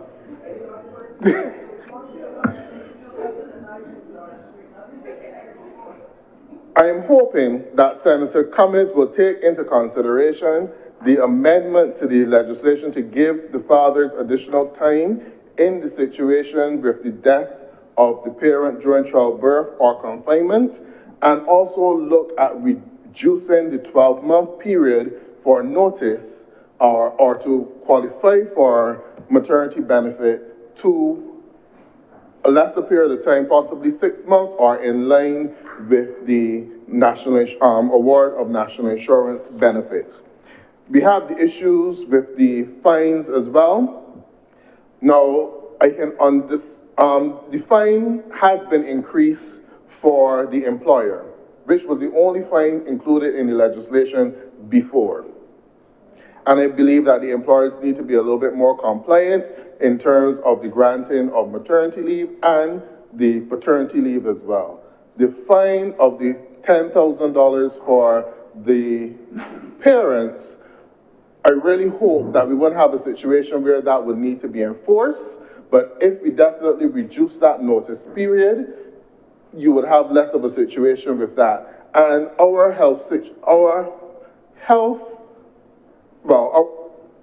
medical scheme is of such that I don't think that you will have a doctor giving a false report in terms of a person being pregnant or not. And if it is that the name is there on the list, maybe we need to go to the stage of doing paternity, which is something that is being talked about, paternity testing, from an early stage, because it does cause problems within the legal setting in terms of a number of men go before the magistrate court to, with the claim that they're the father of a child, and then to find out many years later that they're not the father of the child. So the only way to get around that, not by a penalty, but perhaps we may need to start introducing early paternity tests so that we can have that as a process, as a part of the process. And with those few words, Mr. President, I thank you. Thank you very much, Senator Worrell. Other speakers? The government, the opposition, and Senator Malalu. Thank you, Mr. President. I'll just a brief few words. I'd like to say, first of all, that I consider this a necessary bill, and it is in line with globally what is happening. I think that the amount of time that is offered to the father seems to be appropriate for our circumstances. We can't do just as the Senator Worrell has said, that we have to start somewhere. So I think all of that is appropriate. I do have one area I'd like to touch on, though. Our fathers have a duty, they have a role. And this legislation talks here about the benefit that we're giving the father. I don't really consider this to be a benefit for the father. And I think that we're going about this slightly the wrong way. The person who should benefit from this should be, the people who should benefit from it should be the mother, who needs the assistance in the early days, and the child. So I would like to say I am the father of 4 children, and to the Senator's point, I have 1 adopted child, 3 biological and 1 adopted child. Fathers bond after the child is born. Mothers quite often will bond with that child from the time they feel the first little butterflies or little air bubbles they talk about, those first things that they feel in their stomach. But as fathers, in my circumstance, I can't speak for everyone, it's not until you can actually see and hold and feel and that the bonding really starts. You get a little bit with listening and feeling those first kicks, but otherwise you don't. But my point here is that I would have hoped that the legislation might have had something in it that put a requirement to actually do with that time that which it was given to you for. This is not a reward for getting someone pregnant that 9 months later you get an additional 3 weeks off. And I want to agree with Senator Worrell on that. I really think that it would be put in the wrong light to be seen that way. And I think that it would be good for us to find some ways that they could enforce that. And perhaps one of those ways might be, sir, if in fact that father who has had the benefit of those 3 weeks off is later finds themselves before the court for not fulfilling duties otherwise, whether that is in the not paying for the support or some other way, that there might have been some teeth to go back and say, but hold on a minute, you got the benefit of 3 weeks off and were paid by the government of Barbados and you're not fulfilling your duties in this other way. But it's hard for me to attach those things together. We do at the end of the day have the cultural reality in Barbados and in certain parts of our society. The children are growing up without the fathers being present in their life, and we're all paying the price for that, and that is unfortunate. So, sir, as I said, I think that this bill is appropriate. I'm glad to see that we are joining the global right thinkers, maybe, in recognizing the role that fathers have to play with raising their children. But I do think that it is not a reward for getting someone pregnant. That is the easy part. Being a father is the difficult part, and you must then find some way that we know that these fathers are using that time as it was intended to support the mom in those first few weeks when it is extremely difficult. And I spent a few more minutes on this. My personal situation with having a mother who had 3 C-sections. In that first week or 2 weeks or even 3 weeks after birth, just lifting the child is near impossible. And I was lucky. I had the benefit of 2 grandmothers that were alive and many different aunties who would help. Many people are born and the mother does not have that level of support. So I have lived it. I know what it is like and how important the father would be there. So I think that this is essential. And I did it at a time, as many of people in here I'm sure have as well, when there was no paternity leave as such, but maybe you took holidays. That's when you took your holidays, right?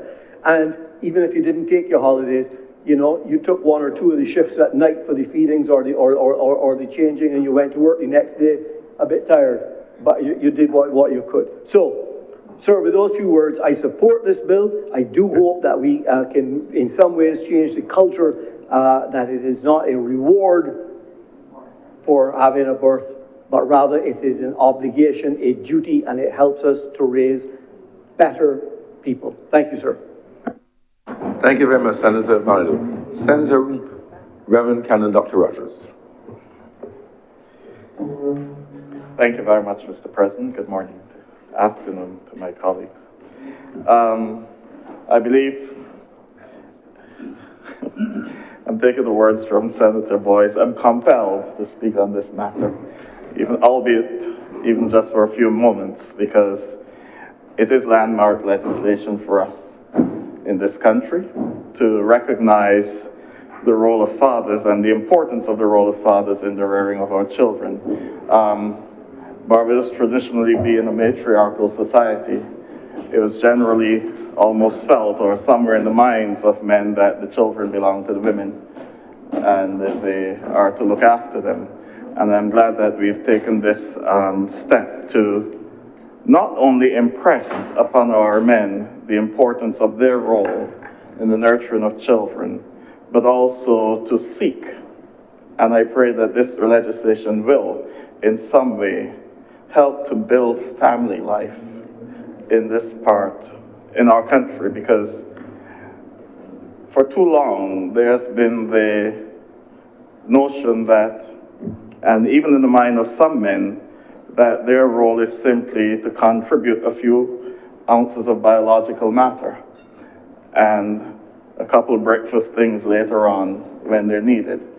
But the reality is that what we're seeing, without the empirical evidence, what we're seeing in our society today in terms of, as one minister recently pointed out, most of the people going into our prisons are teenagers. And it says something about the stability of our family life in this country. And I know that though we're talking about the early stages, I believe those early stages are very important. Senator Malalu would have given his experience 3 times over. I can only speak about it once, sir. Once that I'm certain, very certain about.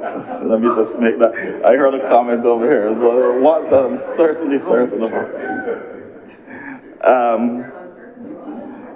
No, I'm saying that for the gallery here. I had the opportunity to bond with my daughter before she was born because I realized that in speaking to them, they respond to your voice and so on. And on the day when she was born, she was crying down the hospital, and as soon as she heard my voice, she stopped. Just went very quiet because it was a familiar voice that she knew. And in my line of work, there was no paternity leave then, but I was not at as busy a parish that I'm at now. And I had some time to be home with her when her mother had to go back to work. I remember one day I took her with me and I went into an establishment. And when I went to the counter to speak to the young lady there, she said, that's your child? I said, yes, it is. Where's her mother? I said, well, her mother is at work. And she left her with you? Because it seemed rare that a father will have a child that young walking around with. But I hope that that becomes the norm in our community where men are bonding with their children and building that critical bond at those early stages.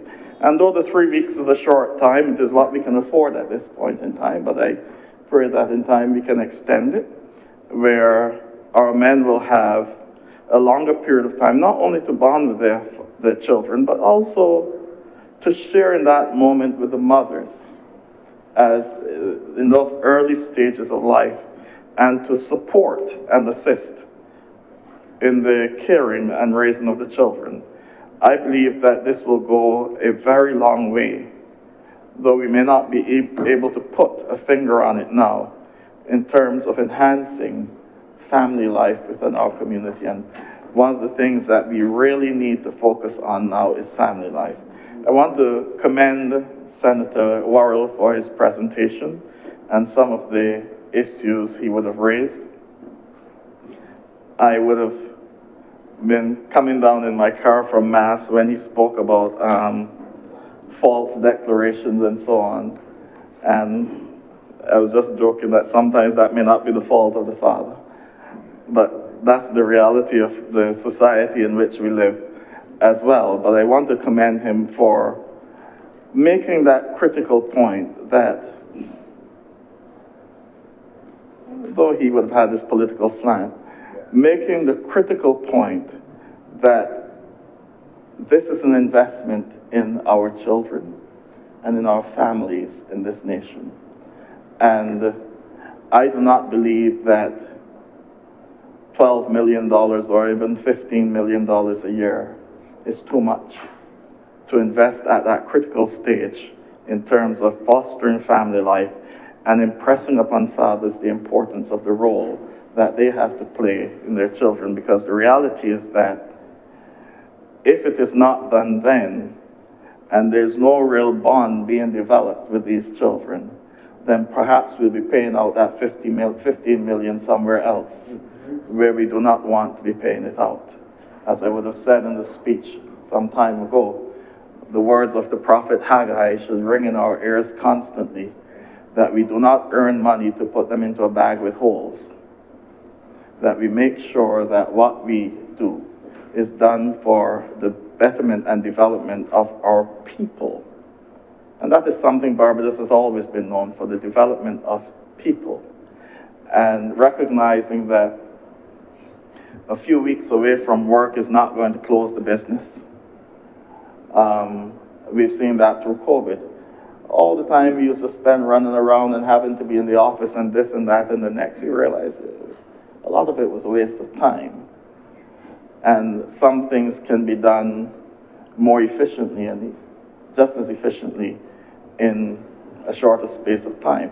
I would even advocate sometime down the road for a 4-week work day where people can just spend some time detoxing from the busyness of life and spend some time building family life and improving the happiness index of our country, because we spend so much time working like the hamster in the little thing, just going around and doing absolutely nothing at the end of it, you know. And so this is good legislation, a good step in the right direction. I want to encourage all Barbados to embrace this, but also the men, as they've heard Yes, we call it a benefit, but recognize it is just what is expected of you to help to care for your child. And so we're giving you that space to be there for that period of bonding with child and mother and to fulfill your role as a father in our community. So with those few words, I wish to thank you, sir. Thank you very much, Senator Ruggles. Senator Trim. Mr. President, colleagues, I rise in support of the Family Leave Bill 2025. It is a piece of legislation that, in my view, represents one of the most important ways and one of the most important steps that the administration and this government has taken in recent years to rebalance how we as a society treat work, family, and care. I do so because when I speak on this bill, I do so without any children of my own, but with deep awareness that in many senses this bill goes beyond pregnancy and even beyond policy and the paperwork that we see before us. I do so because what we are debating is not simply about family leave, but it really is about whether we as a society have the capacity or the will to reimagine the world that we have always known and the systems that quietly shape how we live, love, and labor. It is about fairness and justice and recognition that care work is work too. Work that for a very long time has been done primarily by women, silently and without pause or praise. Mr. President, so this moment for me invites us to consider that we should share and transform that care work that is done into a collective responsibility.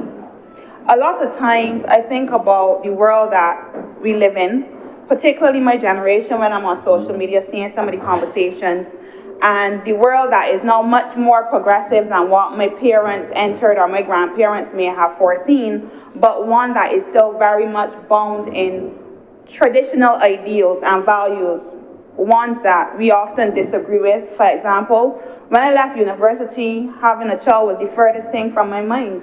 I very much viewed it as something that I would do down the road. It was not a priority because I was very much intent on getting a career and building a nest so that I could take care of a child in a real and meaningful way. And so just the idea that this bill speaks primarily to young people is one of those outdated ideals, particularly because we see now that in a world where before we talked about women having children before 30, and at 30 the sky was falling and you couldn't have kids, we see women entering their 40s and now starting the journey of maternity because that is part of the progress that we have experienced. I also know that I grew up in a household where I saw the burden and the beauty of care, and I often think of my mother as a married single woman because while my father lived with us, a lot of the responsibility of taking care of the children, the housework, the planning, the emotional labor, going to parent-teachers meeting, it was done by my mother. When we host back-to-school programs, oftentimes what we see primarily would be mothers accompanying their children. And this isn't to say, because we assume when we see this that mothers are single parents or that there's no man in the household, it isn't to say that there is no man in the household. It is to say that traditionally we have gifted, not even gifted I want to say, we have pushed care onto women under the idea that women are naturally nurturers and men are protectors, even though we have come such a long way. And so my mother carried it without complaint like many women in her generation and even many women today, because that is simply how the world works. And if I don't do it, then who will? And so while I honor her strength and the strength of other women like her, I made a very quiet vow to myself that I would not replicate what I saw. And I did not accept that as what should be. And I know that many of my counterparts in my generation do not. I also say this knowing that not every home looks like mine, that there were families where fathers were active and went and played on took their children to dentist appointments and were at parent-teachers meeting and were very much involved. But I saw this as the exception and not the rule. And so when I think about fatherhood and should I have children, the kind of father I would want my children to have, it is one where a presence of a father is not a novelty. It is not something that we swoon about. And at some point in time, I stopped swooning when I saw a father with his child. Not because it's not a beautiful thing to see, but really and truly because it is not something that should be revolutionary. Because it should be a standard to have active fathers actively parenting. I want a Barbados where a father holding his child's hand in public doesn't make everyone act as if we are witnessing a magic trick. I want a Barbados where we nod in recognition of good fathers because we know that this is the standard that we have set. Earlier, it was said that we weren't, the honorable member, the opposition senator, Senator Worrell, mentioned that, he wasn't sure if it was the role of the law or this should come first. But the reality is that we know in Barbados that some laws have allowed us to shift from certain mindsets to others. We could look at things like the autonomy of women to make decisions about their bodies, and also the law that removed bastards from the books. The idea that law should encourage cultural changes because that is what we are in the business of, creating space for progress. And so I want to see boys seeing their fathers changing diapers, cook dinners, comfort tears, and the tenderness that does not take away from manhood, something that we typically act like it does. And so we have been conditioned by quiet traditions, a lot that we rarely pause to consider and we rarely question. They rarely announce themselves, but they still shape our everyday lives. These old traditions and ideas are not always loud, they are polite, dressing themselves in love oftentimes, but their most endearing disguise is normalcy. That it is, and it always has been, and so it should be, and we ought to just allow it to occur. And so the way that we talk about caregiving as help is one of those traditions, as if the woman is supposed to do these things. Well, the man is supposed to lead the household and the woman is just there to help. And childbearing and taking care of the household, things that are jobs, things that take time and effort and energy and strength, that's just how it's supposed to be, offering assistance. So let me confess that oftentimes I tell people that I don't like cooking. I don't like cooking. It is not the top thing on my list any day. I will eat out before I cook every day if I could, much to my mother's frustration. But the response that I get is, how do you expect to have a husband and children? And so if my value is tied to the meals that I prepare and the domestic roles that I assume, Mr. President and colleagues, I want to say that if the way to a man's heart is through his stomach, then that is not love, that is survival. And it should not depend on my cooking because we have a bigger problem. I also want to say that in a modern Barbados, both men and women can feed themselves. And so this bill is more about leave. It is also about liberation and reshaping what family means, what fatherhood looks like, and what equality feels like in daily life, because these old ideas that we have do not simply harm women, it also disenfranchises and impoverishes men. The way how we talk about fatherhood and how we talk about masculinity, they steal from men the freedom to be gentle, it steals from them their ability to be vulnerable, and the deep participate, the joy that comes from being involved in family life. We often tell men, society that is, that men should provide, but they should not feel, and to lead, but not lean, to protect, but we don't offer them spaces to connect. And in doing so, it deprives our homes of balance, our children of presence, and our societies of a real sense of wholeness.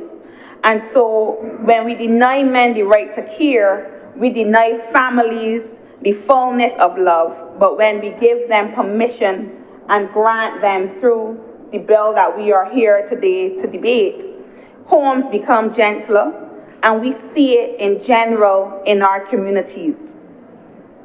And so this is not just legislative housekeeping, we are also doing some cultural house cleaning. We want to ensure that care is something that is everybody feels as though they have the right and the privilege to offer, allowing men to bond with their children in the earliest of days.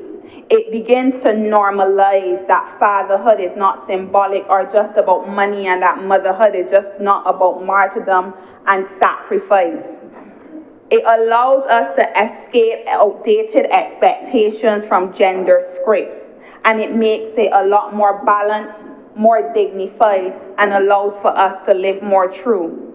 And so this bill really replaces a framework around a single gendered experience to one that recognizes what modern family life is. It moves away, because the bill prior focused on maternity.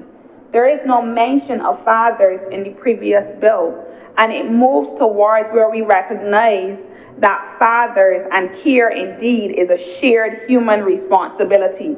I want to say, because I've heard it uttered externally, and maybe it is for headlines or political points, but the bill does not seek to concern itself with when or whether a woman should have a child, but rather it concerns itself with that whenever a family is formed with a child, however that looks like, that the law stands to support and not to judge. It means that fathers are allowed to father without judgment and without waiting on the whims and fancies of an employer to decide, yes, you could have a day, you could have 3 days or a week, because there are companies that grant time off currently for paternity. And so if the last century of labor reform and what we have done has been to free women to enter the workforce, then the next set has to focus on allowing for men to enter the home and not to define masculinity by absence. And so the bill, and I keep saying this, changes that story. One of the things, and I heard it mentioned before, that I look forward to seeing, because I think oftentimes we act as though bills should be perfect from the outset and it should cover every circumstance that may arise. And we should see legislation not as a ceiling, but in every instance as the floor.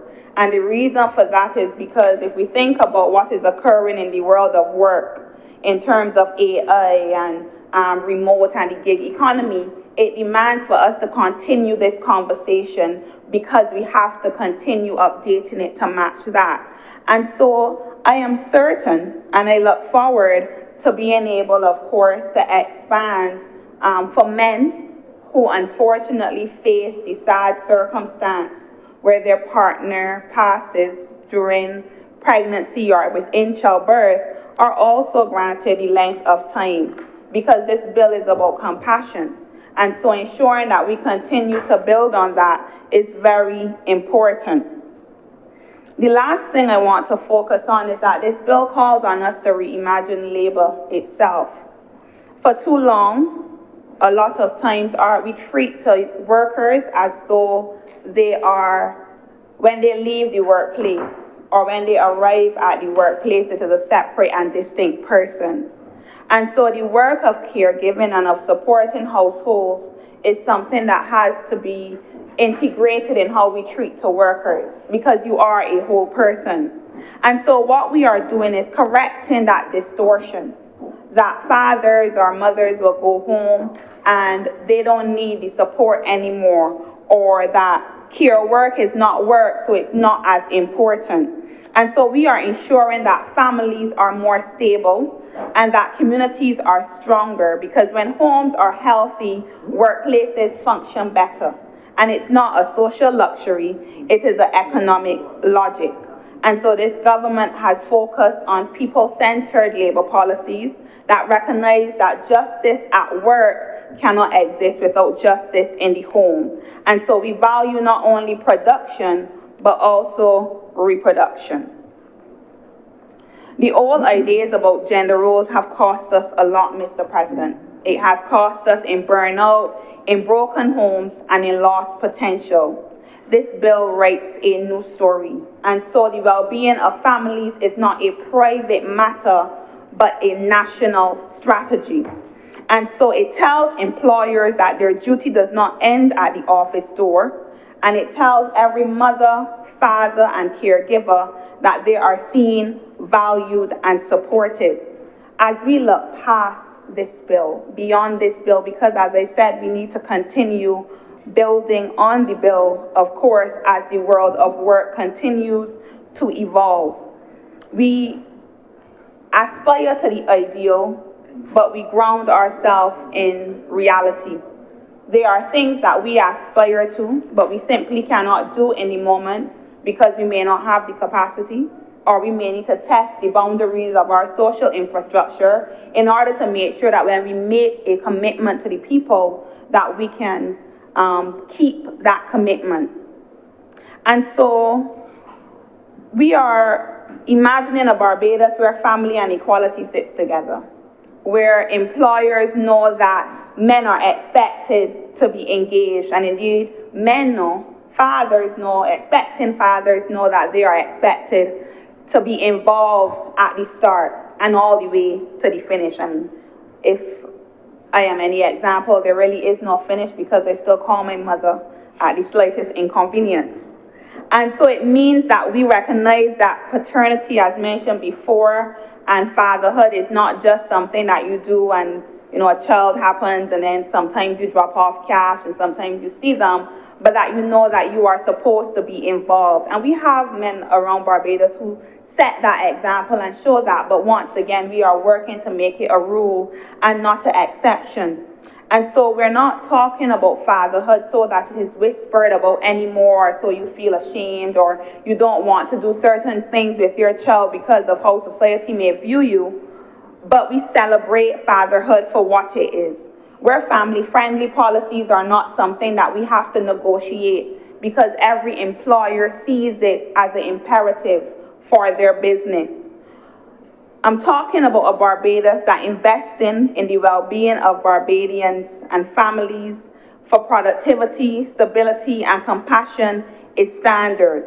And so I imagine a Barbados long after this bill is passed and long after this debate has concluded, that recognizes that today was a great step towards ensuring that we reframe how we view fatherhood, how we view families, how we view the way that we work together, and ultimately how we view care. Because, Mr. President, I believe that if we showed care a lot more, a lot of the challenges that we are having would cease to be. And so, with those few words, I want to say that when we build a nation that honors those truths, we are not just modernizing our laws, we are fulfilling the promise of progress to Barbados. Thank you. Thank you, Senator Trent. Senator Mr. Mayor. Thank you, Mr. President. Mr. President, with your permission, I would like to say a few words about a recently concluded event. I think that when we hear repeated that we are at times punching above our weight, our recent experience at the Commonwealth Parliamentary Association Conference, I would say displays that, sir. And I'll be brief and say that I think that the organization was excellent, and I think that persons like you, the President of the Senate, the Speaker and the other place, and the Clerk of Parliament, and all the organizing committees must have done tremendous work for it to turn out the way it was. I'd like to congratulate you all. With regard to the bill before us, Mr. President, I do not have a lot to say. Senator Worrell and the leader of government business have done very good jobs of laying it out, almost in a brotherly fashion. However, Mr. President, I would like to make a few comments about Section 6 of the legislation. It begins by pointing out that the minimum period of leave shall be no less than 14 weeks. And in section 2, it's 2A, it speaks specifically for persons whose confinement took place before being granted maternity leave. As a doctor, I presume that means for somebody who had a premature birth. But I'm conflicted because of the conflict in the legislation. If we accept that prematurity is a special state, and the newborn requires special care that's extended, because essentially when you reach 3 months as a premature baby that was born at 28 weeks, you're not really being born. But there's no provision in this legislation that definitely assures the mother that she will have extended leave. It actually says that if the female employee so desires, but certainly that couldn't have been the intention. It couldn't have been the intention that a mother who delivers a premature infant that's in the ICU for 10 weeks would be given the option that if she wanted, she could have additional leave. I can't imagine that was the intent. So I would like to suggest that we should probably look to revise it. Another thing, Mr. President, is it does not make any provision for children who are fostered or adopted by families. And it speaks to birth, specifically to birth. And I would like to suggest that there should be some amendment or some other way of finding it so that children who are also adopted can be treated like all other children in terms of the parenting and the bonding and everything that must occur. And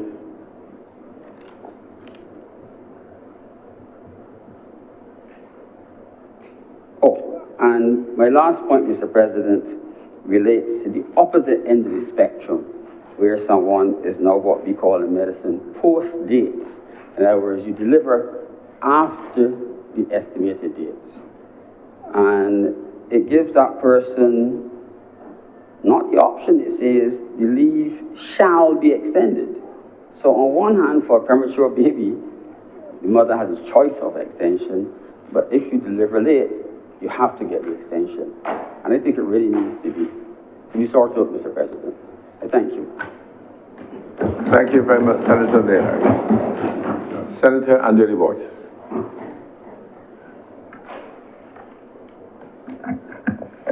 Thank you, Mr. President, for recognizing me for what will be a very brief intervention. I stand to support the bill this afternoon for all of the reasons articulated by my colleagues, but also because it represents a continued investment by the government of Barbados in the care economy and in the expansion of social policy aimed at benefiting the average Barbadian, and in the fine tradition of the Barbados Labour Party, Mr. President, improving the lives of all. Sir, the bill does a number of things. It, as I indicated, continues that tradition of social progress for which this government is well known. It faces, or in some tangential way, helps us to face what is one of the country's most pressing issues, that issue of population replenishment. We know the statistics well, that Barbados, unfortunately, has the lowest population growth rates in CARICOM, and that the birth and fertility rates are below the levels of replenishment, Mr. President. And, I'm sorry? Replacement, my apologies. Thank you. I put it to you, Mr. President, that it really is policies like these, policies that look at the perennial issues of this country and find solutions for them that will improve things like the birth rate in this country and ultimately improve the lives of Barbadians. I heard the Honourable Senator Worrell earlier in the framing of his comments, certainly in my own interpretation, seem to aver to the notion of perhaps not enough investment. And I do apologize if I'm misquoting you, although that was my interpretation. And I think that there is nothing perhaps further from the truth that this legislation, Mr. President, sits alongside a number of interventions by the government of Barbados that seek to improve the care economy. We see the construction of a geriatric hospital, Mr. President. There is a robust community elder care program. Sir, there just 2 weeks ago, the Minister of People Empowerment and Elder Affairs broke ground on a respite center for the elderly and persons with disabilities. And these are just some of the investments that the government of Barbados has made in ensuring that we create an ecosystem of care that supports persons at all levels, and that we take a life cycle approach to the provisioning of care. There was a time in this country, Mr. President, where we talked about care only at or near the end of life, when you were old, or perhaps at the beginning and the end of your life.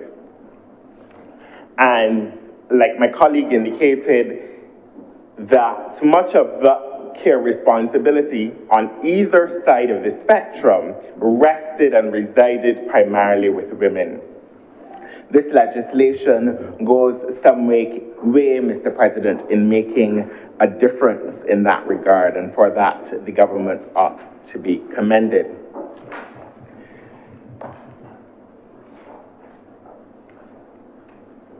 The legislation principally, as the objects and reasons indicate, is about the provisioning of leave to both men and women for the care of children at a particular stage in their life. And I want, Mr. President, that while I commend this legislation and commend men, particularly men of my generation, for their increasing and active participation in the caring and rearing of their children, to also underscore the fundamental importance of other systems that support, sir, the caring and rearing of children. And by that I mean that there are too many instances in this country where fathers are precluded from the caring and the rearing of their children by virtue of the approach taken by courts in this country that certainly in my view on these matters do not move fast enough. And certainly in my view, that approach or of a lack of efficiency certainly endangers the Barbadian family. It endangers, Mr. President, the very relationship building that we seek to inspire by virtue of this through the constituent parts of this legislation. And it is a matter, Mr. President, that we have to face, because children are the victims of that lack of efficiency, for want of a better term. Fathers are the victims of that lack of efficiency. And if we believe, as it is clear that we do, that the strength and continuity of the Barbadian family is essential to our national development, those are issues that we must fix. Quite similarly, Mr. President, I would wish to call on the private sector to perhaps first to commend the private sector agencies that in the running of their entities support families and support care responsibilities. By that same token, Mr. President, I think that a great deal more can be done, and certainly that a great deal more actors in the private sector space can join the cause of supporting women in the early parts of child rearing and caring, but also supporting the sandwich generation, Mr. President, of Barbadians who also have responsibilities for parents and grandparents as they face so many of the serious challenges that ail them. And so it certainly is my hope that the private sector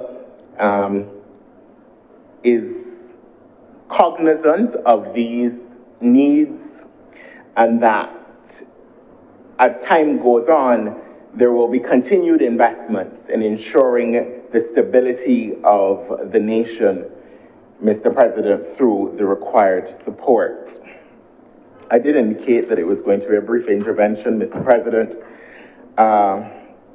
Permit me to end by commending the government of Barbados for building and fortifying an ecosystem of care through a series of social policy interventions, and I don't need to repeat them for you now, but through child protection legislation and disability legislation and elderly policy, and ultimately this piece of legislation, Mr. President. And, sir, as we recognize that the stability of the Barbadian family is essential to the continued growth of this country, may we continue to do everything in our power to keep it strong, stable, and ever thriving. I thank you, Mr. President. Thank you very much, Senator Andrew Boyce. Senator the Honourable Lyndall Nurse. Thank you, Mr. President. I am happy to be able to participate in this particular debate. I am the proud father of two lovely daughters. And I remember, and I'm speaking now about back in the 80s when I had my first daughter.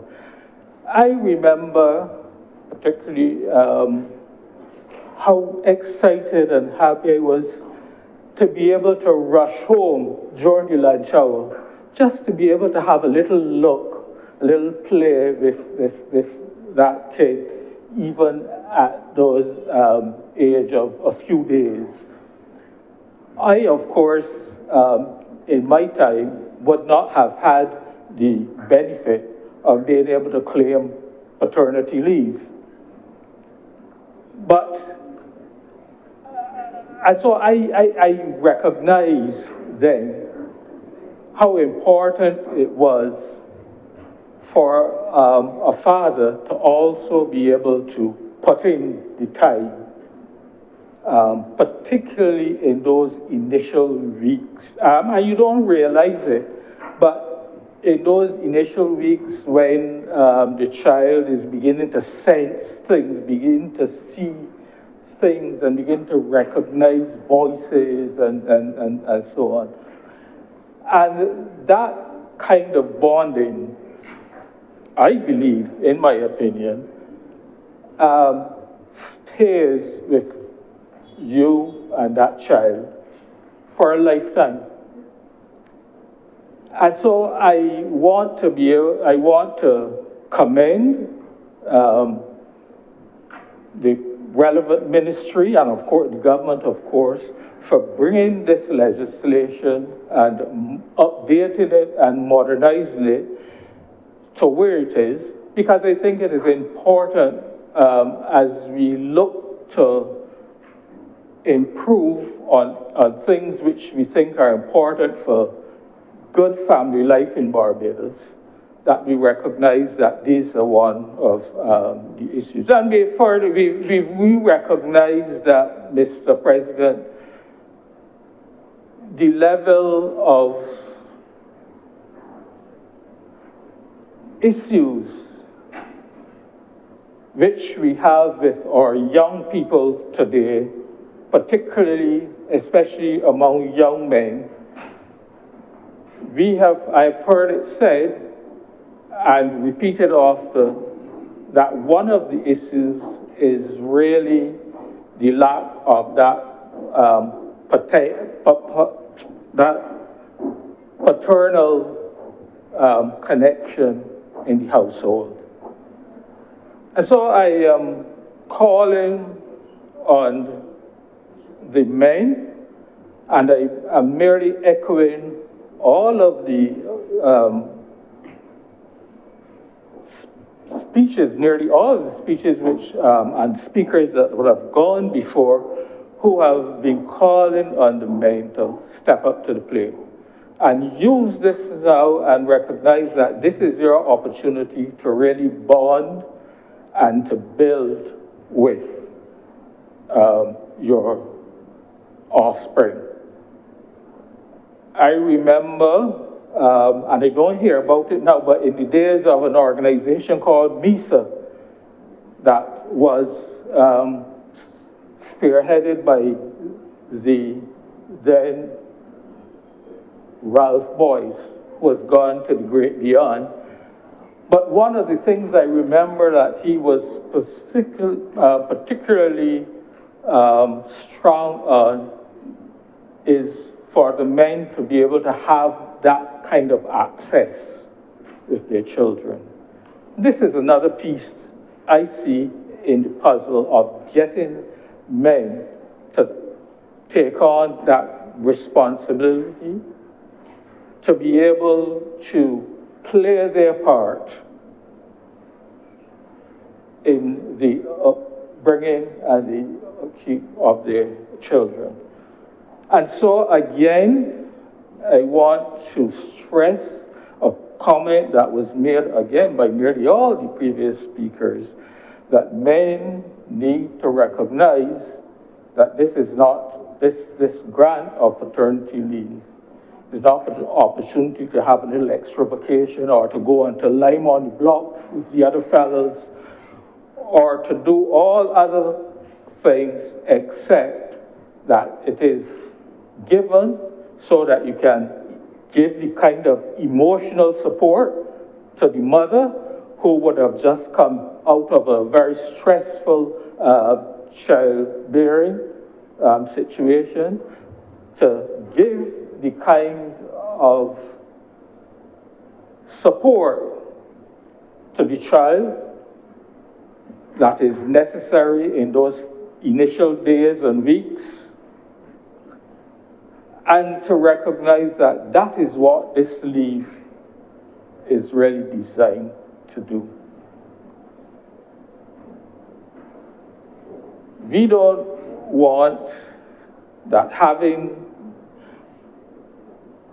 gotten this legislation to this point, and I have to say that, you know, in doing a little research for this particular debate, I recognize that in the Caribbean, there's probably only one other country right now, maybe two, that has paternity leave on the statute books. So we in Barbados, I see this as showing leadership in this area in the Caribbean.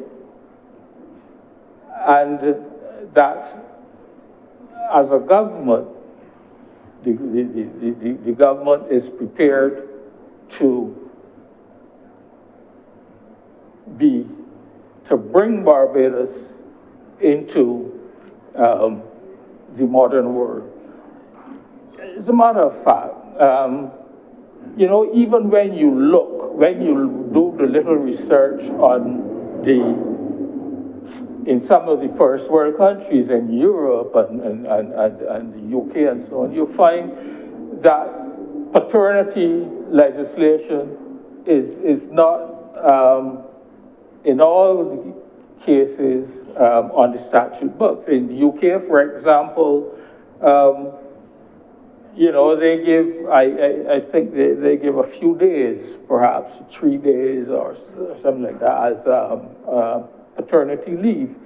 So, in a way, you can say that Barbados is now gone past some of those first world countries in terms of putting this kind of social legislation on the books. And I think the government is to be congratulated in taking that kind of leadership role. Mr. President, there is just one little thing which I looked at in this legislation and which I thought I would mention, and that has to do with the period of time in which a person must be employed before they can claim the paternity or the maternity leave. I think it's covered under sections 4 and 5 of the legislation. And what I was saying is, I understand there has to be some kind of time involved before eligibility. After all, you can't walk into a job today and expect that you should want to be able to apply for maternity or paternity leave. But I think perhaps it is an area which government can look at as we go forward and see how that can be adjusted. And I say that because if you take, for example, a sector like the construction sector, where there's a rapid turnover of staff, mainly men, it's going to be mainly the males, but a very rapid turnover of staff. You probably go and you work with a company while they're doing a project for 6 months, and when that is done, you go and we work with another company that's working on another project. So you don't have that continuous period where you are with an employer for 12 months. And therefore, in that situation, those men working in that industry may find themselves a little bit disadvantaged.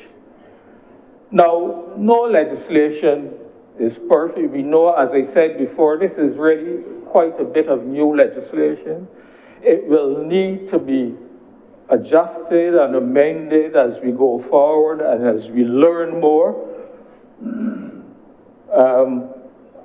And this is something that certainly we can look forward to. There are other things that we would need to look at as well, and they're going to creep in as we come along. I mean, I throw it out, for example, as the world changes, how do you deal with things like same-sex couples? Those are issues that will arise, and we will have to collect the data to be able to analyze it, to be able to determine how we adjust the legislation to be able to deal with those kind of issues. But I think this is a good start. I think it's a good piece of legislation. It's certainly not contentious, and I am happy to be able to support this legislation. Mr. President, I am obliged. Thank you very much, Senator Nurse. Any more speakers? If none of that, then to Commissioner wrap up. Senator Nichols.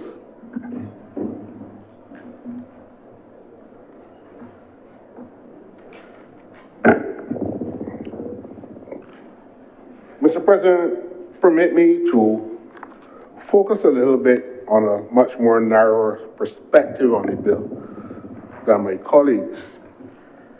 The bill in reality is an employment statute in the same vein as the statute it intends to repeal.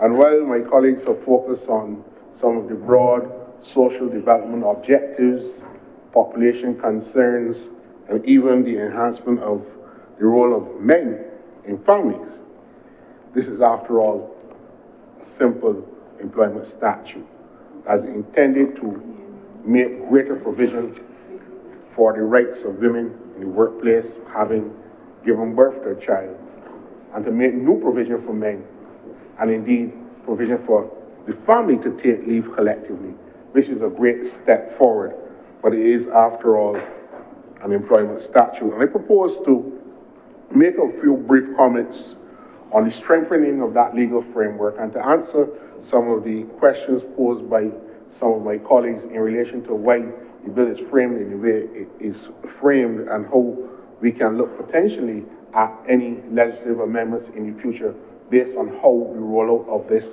new legislative scheme works over the next couple of years. But, sir, I hold the view that the law fastens not on principles but on remedies, and I'm sure that there are persons in this room who have heard me make that statement in a different forum, and they're hiding their face from me as we speak. But that is not necessarily a real popular legal maxim. The law fastens not on principles but on remedies.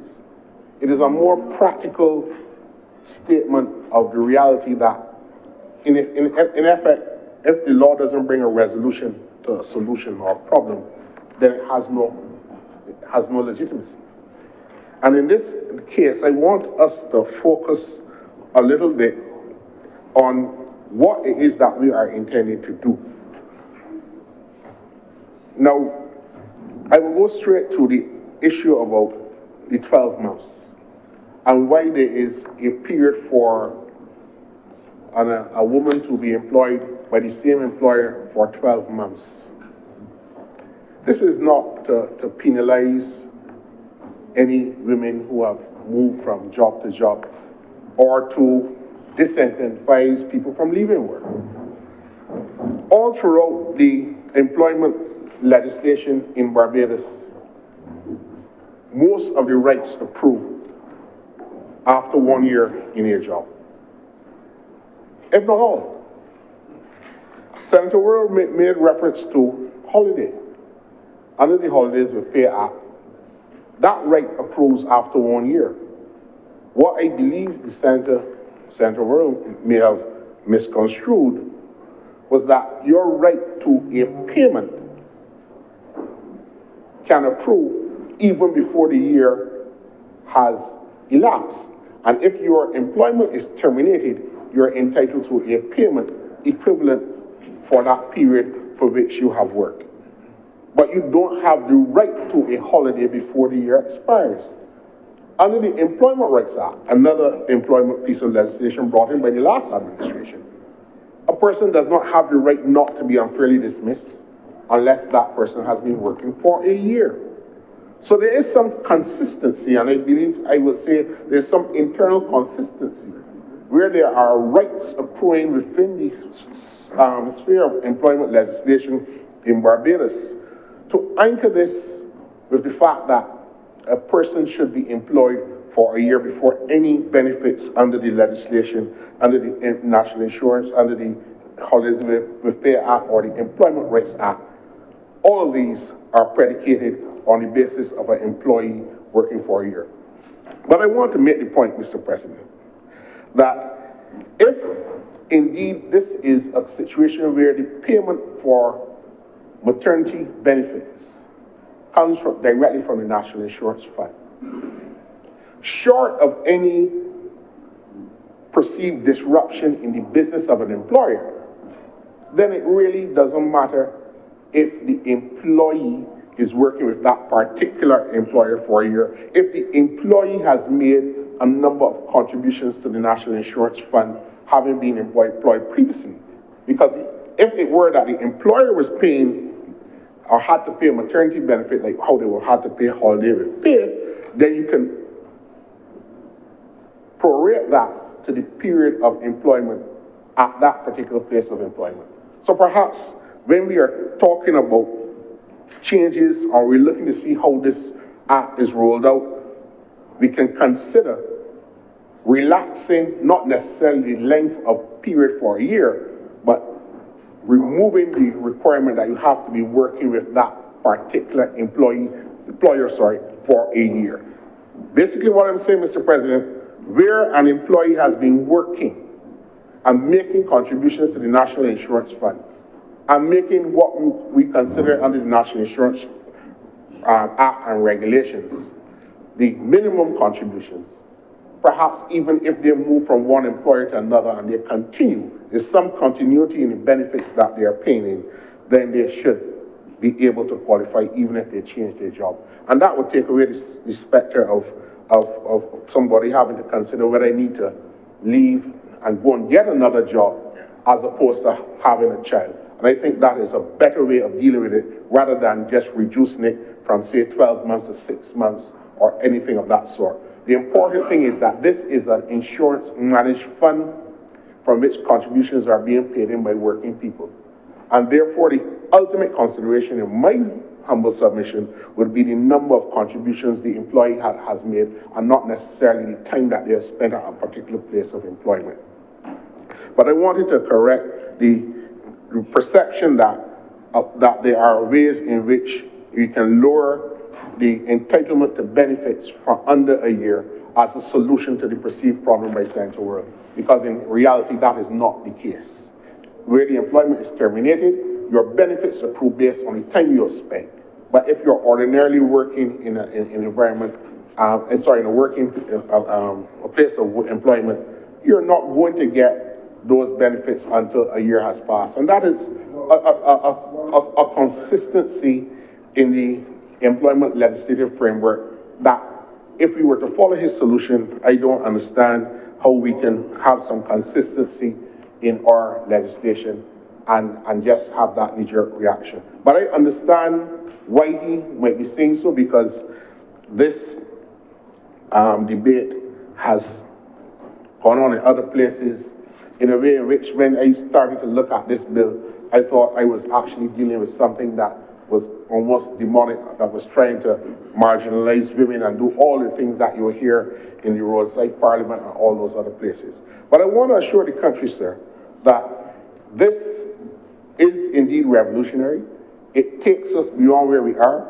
I have not heard any of the speakers really speak to the fact that we're extending the period for which maternity leave benefits for women, and that is something that should be applauded. But I also want to add my voice to the concerns raised about foster children. I come up in a family in which my grandmother had to go for her husband's daughter, who was born to a woman who died in childbirth. And she raised that child as her own. That perhaps is not going to be as common as it was back in those days, in these times. But indeed, we're grandparents, aunts, uncles have to step in when parents have died or become disabled, can't work. There needs to be some consideration of how we can extend the benefits under this legislation, because we have now broadened the legislative scope for this to make it a family leave bill and not an employment of women maternity leave act. We have now broadened the scope, and therefore perhaps we now need to look at a more family-oriented conditioning of how we apply the legislation. Because, as I said, the law fastens not to principles, but to remedies. And if we are going to do all the social developmental engineering that we have spoken about, Mr. President, we're going to have to deal with the reality of the family that we have in the country. Again, there is a prevalence of people having children from more than one woman. That is a Barbadian reality. And those fathers are required by the courts to perform the duties as a father to all of their children. And it is not a legitimate excuse that I have family obligations already existing to exclude them from any family situation. The courts will require all fathers, or all men I should say, who have been adjudged to be, or determined or deemed to be the father of a child, to make their contributions to the development of that child's welfare. So, I would want to humbly suggest that some consideration in the future be given to where a person, a man, has fathered more than one child within a 12-month period, that he will be able to benefit from that. So that if it is that a child is supposed to be born in with their father, and that is one of the social developmental objectives of the legislation, then I don't think that the child should be penalized because the father has taken up with another woman in less than a 12-month period. We laugh at these things, but it's the reality of a lot of people. I can very remember being in court in Old Town, where there was an argument as to how many children this man had, because he was saying he had 3 children. But the lady was saying he had 2, so he should be able to support mine. He was saying, I have 3 other children. She was adamant he had 2. The magistrate gave a conditional order, interim order. And at the end of it, the man looked very upset. They said he couldn't go. The next case was called, he stood in his place. The clerk said, for the second time, you can go, sir. The man stood up. He looked back to make sure the lady left the court. And as soon as she exited the court, he said, this case is also mine. I did not want her to know that this lady had a child for me. That's what he. But he preferred that to happen so that the order was made, but he in fact had 4 children. But that happens, that is the reality, and it may sound funny, but I saw that as an experience very, very early on in my legal career. So I am making the plea that when we have these situations, the law has to deal with them as well. We can't say it's a good thing for a father to play a role in the early developmental life of his child, but say, well, if you have more than one child, you can only choose, you have to pick which one. We can't be saying both things at the same time. This is not to encourage profligacy, or what Bayesians will call the sweet daddy mentality, or sugar daddy mentality. But at the end of the day, we are talking about ensuring that the rights of a parent in their employment are secured when they are taking care of their family obligations at the time of the birth of a child. That is the paramount consideration which should override any operationalizing of the facets of this legislation. The importance of the bond between parent and child in those early formative stages should therefore guide how the law is applied. It should guide how the law is amended and operationalized in the future. Sir, when I got married almost 20 years ago, in his sermon, Reverend Paris, now Bishop-elect Reverend Paris, preached from the book of Deuteronomy and stressed about the importance of a family being a cohesive unit in the early formative stages. It's never left me. Deuteronomy 24, verse 5 says, when a man have taken a new wife, he shall not go to war, neither shall he be charged with any business, but he shall be free at home for 1 year, and cheer up his wife which he have taken. Did you obey that law? I'm obliged to you. Thank you, Senator Nichols. Senator Cummings. Thank you very much, Mr. President. I want to thank all of the honourable speakers who have presented on this bill. If there's one thing on which I think we have reached unanimity, is that this is a family leave bill, and it strengthens and supports the family structure in Barbados. There were a number of recommendations and queries raised by the legislation.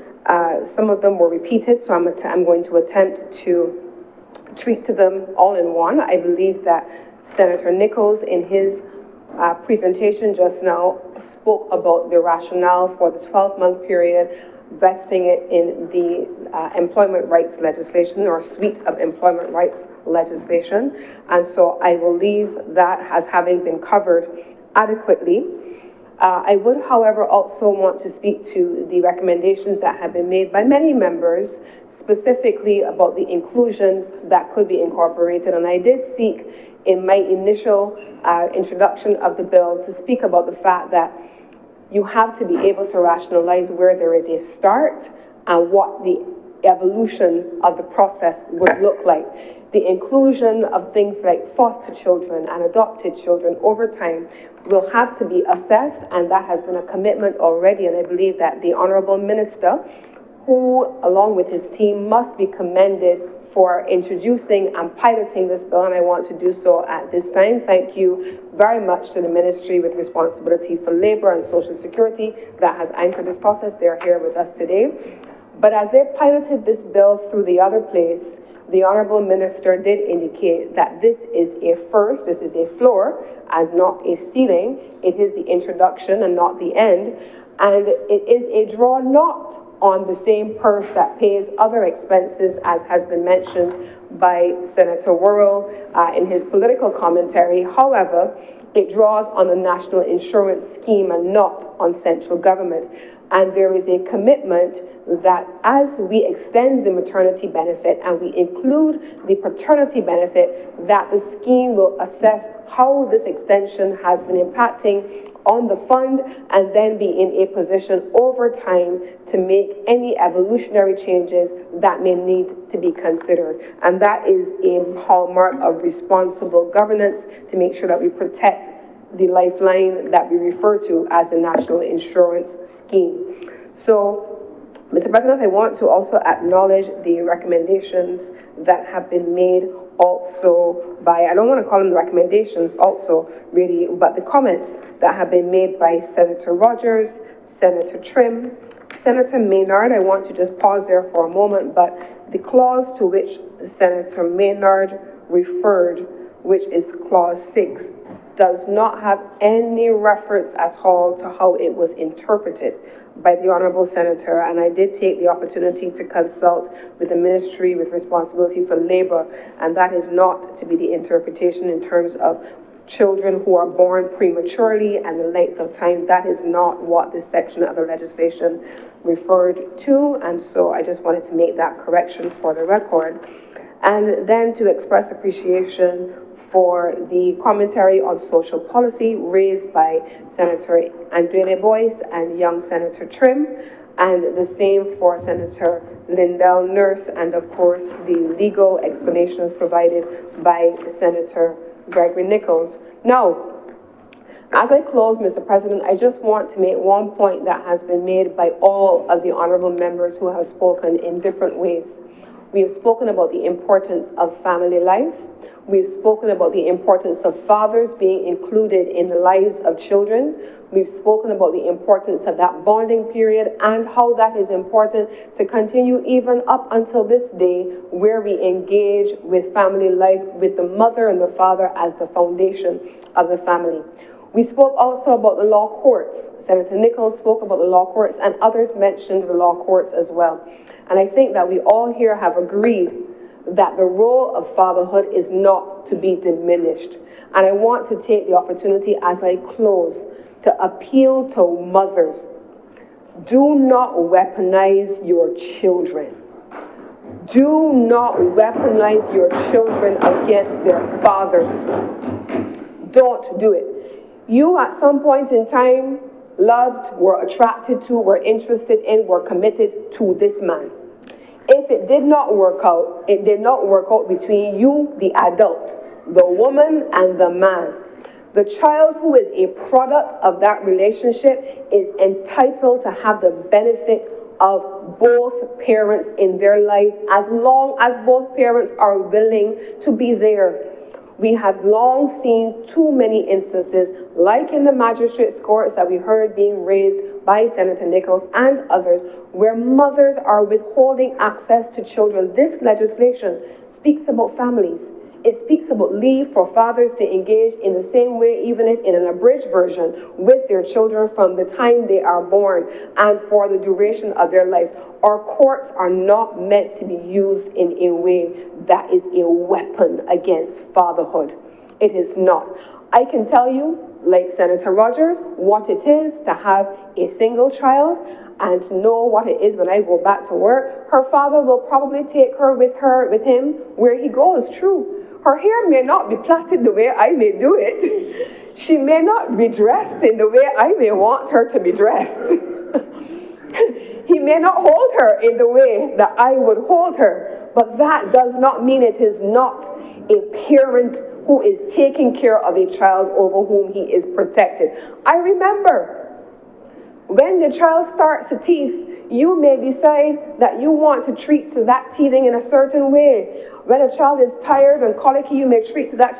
Fathers and mothers do parent differently, but it does not mean that one is less than. This legislation today is a part of that social and that cultural change that so many of us have spoken about. It brings fathers into equivalence with mothers. It starts to speak to the question of mothers accepting the importance of fathers in the lives of their children from the day of birth onwards. And I will say this to you, a child that you have weaponized from birth and at different points in their lives, they grow up. They grow up and they miss what you denied them and they never had the opportunity to have when they see it in others. They remember the weaponization and they crave for that longing, that belonging. They crave for that relationship with their fathers that you have denied them, and they will resent you for it. Let us give children their due. Let us raise children in this society as part of a community, as part of a village, and let us start in our homes, and let us start from that birth with this family leave bill. And with those few words, Mr. President, I beg to move that this bill be read a second time. The question is that this bill be read a second time. Will those honourable senators in favour please say aye? Aye. Those against please say no. The things the ayes have it. Mr. President, I wish to revert to the appointment of a temporary deputy president of this chamber, and I beg to move that we nominate Senator the Honourable Linda Nurse to assume this role for the duration of today's sitting. The question is, that Senator the Honourable Linda Nurse be elected Deputy President of the Senate for the remainder of this sitting. Will those honourable senators in favour please say aye? Aye. Those against please say no. The things the ayes have it. Senator Nurse, thank you for agreeing to serve. You are so elected. Mr. President, I beg to move that Your Honour do now leave the chair and the Senate resolve itself into committee for further deliberation on this bill. The question is that I do now leave the chair and the Honourable the Senate resolve itself into committee for further consideration of this bill. Will those honourable senators in favour please say aye? Aye. Those against please say no. The things the ayes have it.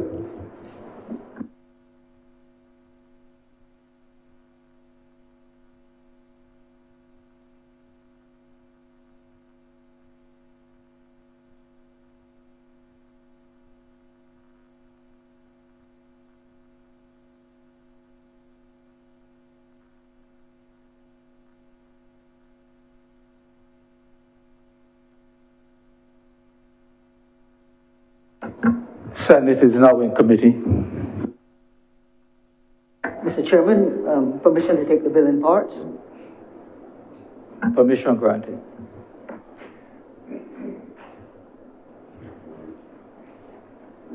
Clauses 1 to 9. Mr. Chair, I beg to move that clauses 1 through 9 do now stand part. The question is that clauses 1 to 9 do now stand part. Will all those honourable senators in favour please say aye? Those against, please say no. Methinks the ayes have it. Clauses 10 to 16. Mr. President, Mr. Chair, I beg to move that clauses 10 through 16 do now stand part. The question is that clauses 10 to 16 do now stand part. Will all those honourable senators in favour please say aye? Aye. Those against, please say no. Methinks the ayes have it. Schedule. Mr. Chair, I beg to move that the schedule be the schedule to the bill. The question is that the schedule be the schedule to the bill. Will all those honourable senators in favour please say aye? Aye. Those against, please say no. Methinks the ayes have it. Mr. Chair, I beg to move that you do not report to His Honour the President the passing of one bill in committee. The question is that I do now report to His Honour the President the passing of one bill in committee. And all those honourable senators in favour please say aye. Aye. Those against, please say no. Methinks the ayes have it.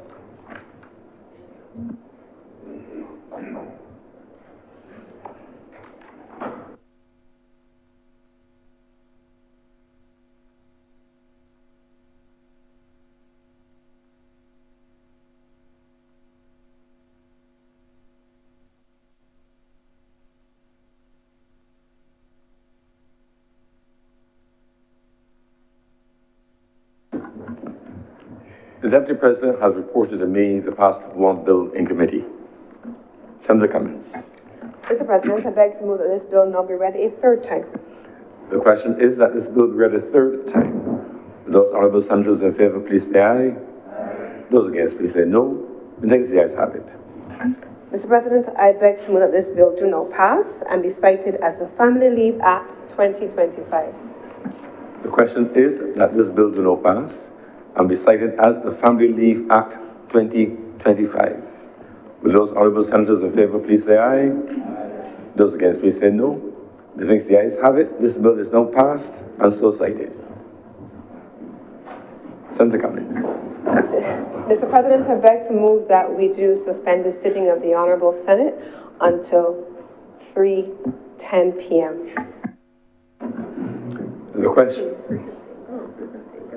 The question is that the Honourable Senate is suspended, the sitting is suspended until 3:15 p.m. today.